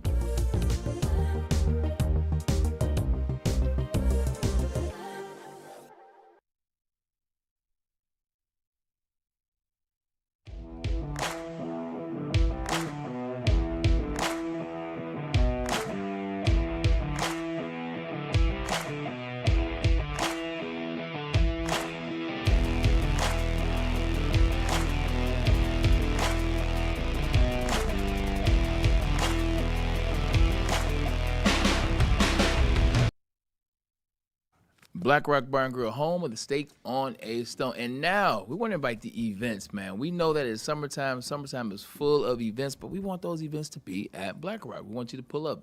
Take advantage of some of this service. Take advantage of these price points. Bridal showers are coming up. Graduations are coming up. Proms are coming up. Everything is on tap. Why don't you come on down where you can get this top rock experience? And that's at Black Rock, man. They are a sizzle above the rest, so this is where you should be. Reach out to them at blackrockrestaurants.com. You guys were with us on Friday. If you weren't, I had a good time. you missed an unbelievable block party with an unbelievable company, one of our new Food and partners. views, huh? Man, it was unbelievable. But I'm talking to you guys, the people, the gals and girls, and everybody in between that, guys, excuse me, everybody in between that wants to get up in life. You want to take that next step? You want a career upgrade? I'm telling you guys, Mortgage Pros is an unbelievable spot to work at. We saw it firsthand at this show. I know 3 friends that work over there, and they absolutely love it. Not only do they love working there, but it did absolutely change their life. You see the 4.9 rating? They love working there. So if you want to get a new job in your life, you want to change your career direction, reach out to Mortgage Pros in Troy. Give them a call, 248-416-1361. And reach out, let the pros handle it. And we back. I'm over here making all the noise in the world in the studio. That's my apologies. When you said girls and gals, I thought that was like, something. wait a second, that's not right. I thought that was something new. I was like, I'm not hip to that. Been trying to say girls less. Guys and gals is what I was going for, and then I just said girls and gals. Like, if you say gals, like you had to be born like the 70s. Well, that's the problem. So like most people, like listen, women want to be called women. They don't want to be called girls, but we say guys and girls. Right. And it's just a natural association. Guys so and dolls. It's guys and gals. It's guys and gals, as my dad would say. But all right, shout out. Look, man, we've been really intense today, man. Let's take. You've been real intense today. That's true. That's true. I've been intense the last 2 days. I got you after the show, Bo. All right. Shout out, Lou. You know what it is, a real spot. I appreciate that. But you know what it is? It's just because I'm very honest when I say this. Rando, Michael Weary, everybody in the chat. She loves me on payday. Everybody listen to me. Crazy Clown. Crazy Clown. He's in there. Let's just go down the list, man. Like. Actually, you know what? Let's do that because we just got a $50 super chat okay. from Curtis Schultz. Oh my God, dog. Sorry. No, you're good. Shout out to Detroit. Kool-Aid, very professional here. Here is some cash, guys. Go get an ice cream after the show. I got some ice cream and eat it in front of the heavyweights. Joking. $50. Appreciate you, Curtis. You know what? I appreciate that. He That wanted to cool you down. That was a very polite and very dope message, man. I appreciate you. But what I was going to say is I appreciate that $50. I appreciate you. What I was going to say is, look, man, like the reason why I'm so intense is because I'm starting to fall in love with this franchise, and I don't want it to be a situation where the deception is real. Like, so that's why I had these conversations. That's why I asked these questions, because I want to see the Lions have success. Like, I want to see the Lions win. I really do. And I think they have the pieces, just like you do. Like, I wasn't talking like this in 22. Like, I wasn't mad at like this at 23 as the season was going on. I'm mad like this now because I understand the players that you have, and it does not last forever. It does not. And you've seen like it the in the health, flesh. like the health doesn't last forever. The chemistry doesn't last forever. It's little things change. Like once the money happens, now this guy's getting paid. Now this guy's getting paid. Now that guy's getting mad he's not paid. Like that happens. It's natural. Now this guy's popular. He's doing ads. He's doing commercials. He's doing TV shows. He's doing this stuff over here. This guy's doing this stuff over here. Little jealousy. All these type of things start to happen. Even the coach gets a little distracted. The front office gets a little distracted, and you start maybe missing the mark a little bit. This thing, as you see it, and we're gonna have J-Mo and Amon-Ra and Jack Campbell and Brian Branch and Kirby Joseph and Jared Goff is gonna magically play till he's 65. It doesn't happen like that. It doesn't happen forever. So my intensity is getting reminded that every day there are teams that are trying to make decisions that put them closer to Los Angeles. And I'm not talking about the Rams. I'm talking about SoFi, where the Super Bowl is this year. That's what I'm talking about. So every single day, it was a reminder. And now you're seeing more teams like the Patriots. Like, you asked that question, Randall, it's a good one. They spent $275 last year, and they're not done. They was like, you know what, it wasn't enough to get over the hump. We still didn't have that guy or that player. Insert A.J. Brown. I don't know if it's going to work, but I know that team is trying. And I know they were in the Super Bowl. I know exactly. I think it'll work. I agree, too. Yeah. But that's what I'm saying. So that's where the frustration is. That's where the intensity is. Let's switch gears. Let's cool it off. Put up that doggone New York Giants celebrity softball game. Like I want to go back to that. I want to go back to this.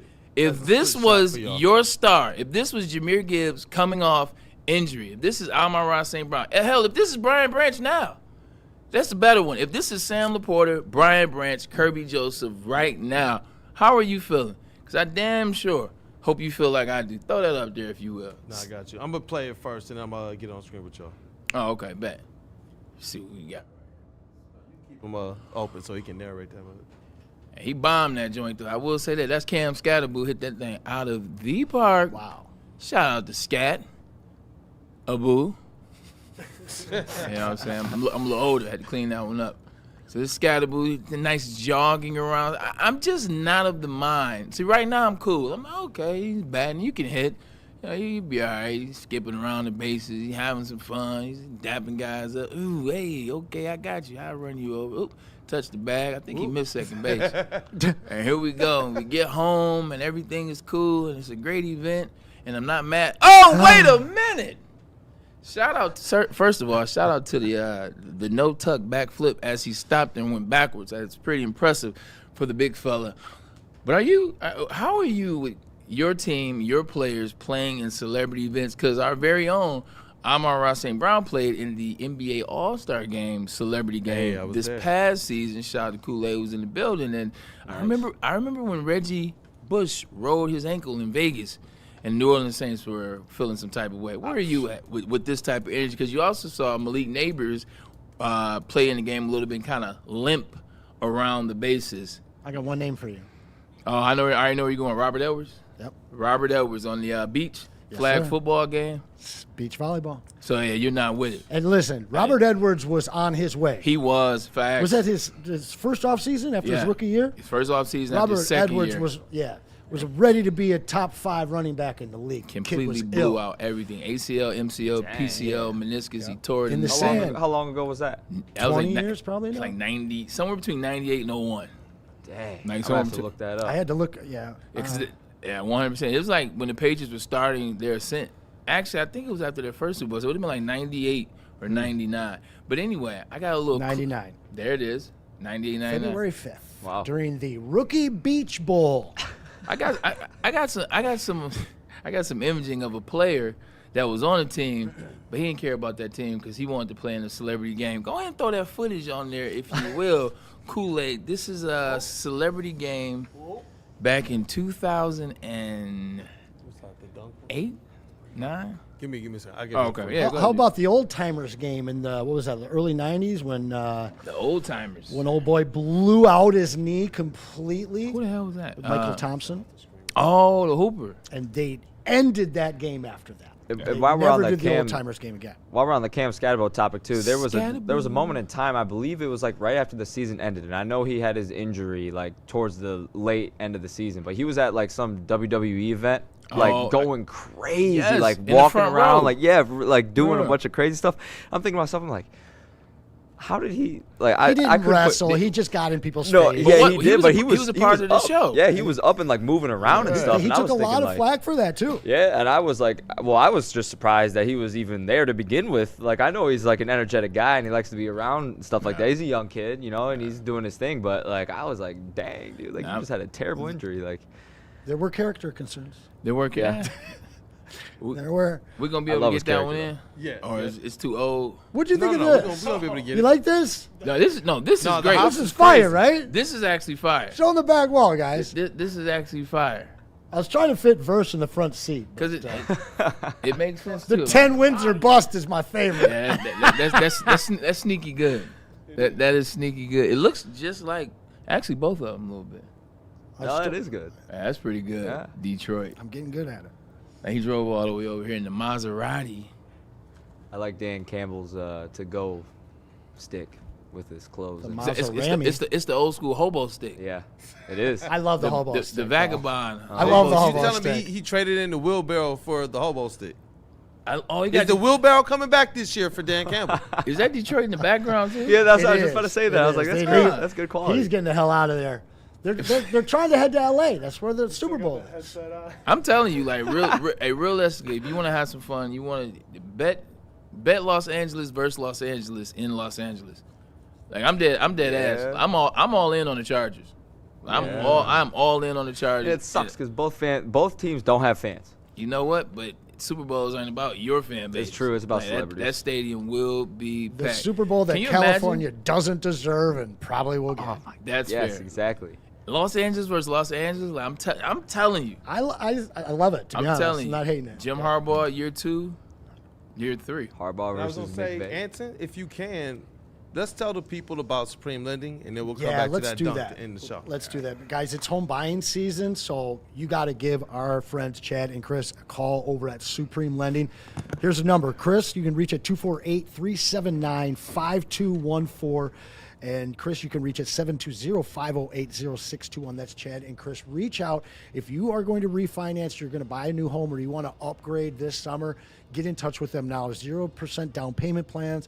Mention us, Woodward Sports. We'll save you up to $500 off your appraisal. Get the ball rolling today. Give them a call today so that you can get into that house this summer. Hey, and you know what? We got that video. My guy Bray, man, you got hops, bro.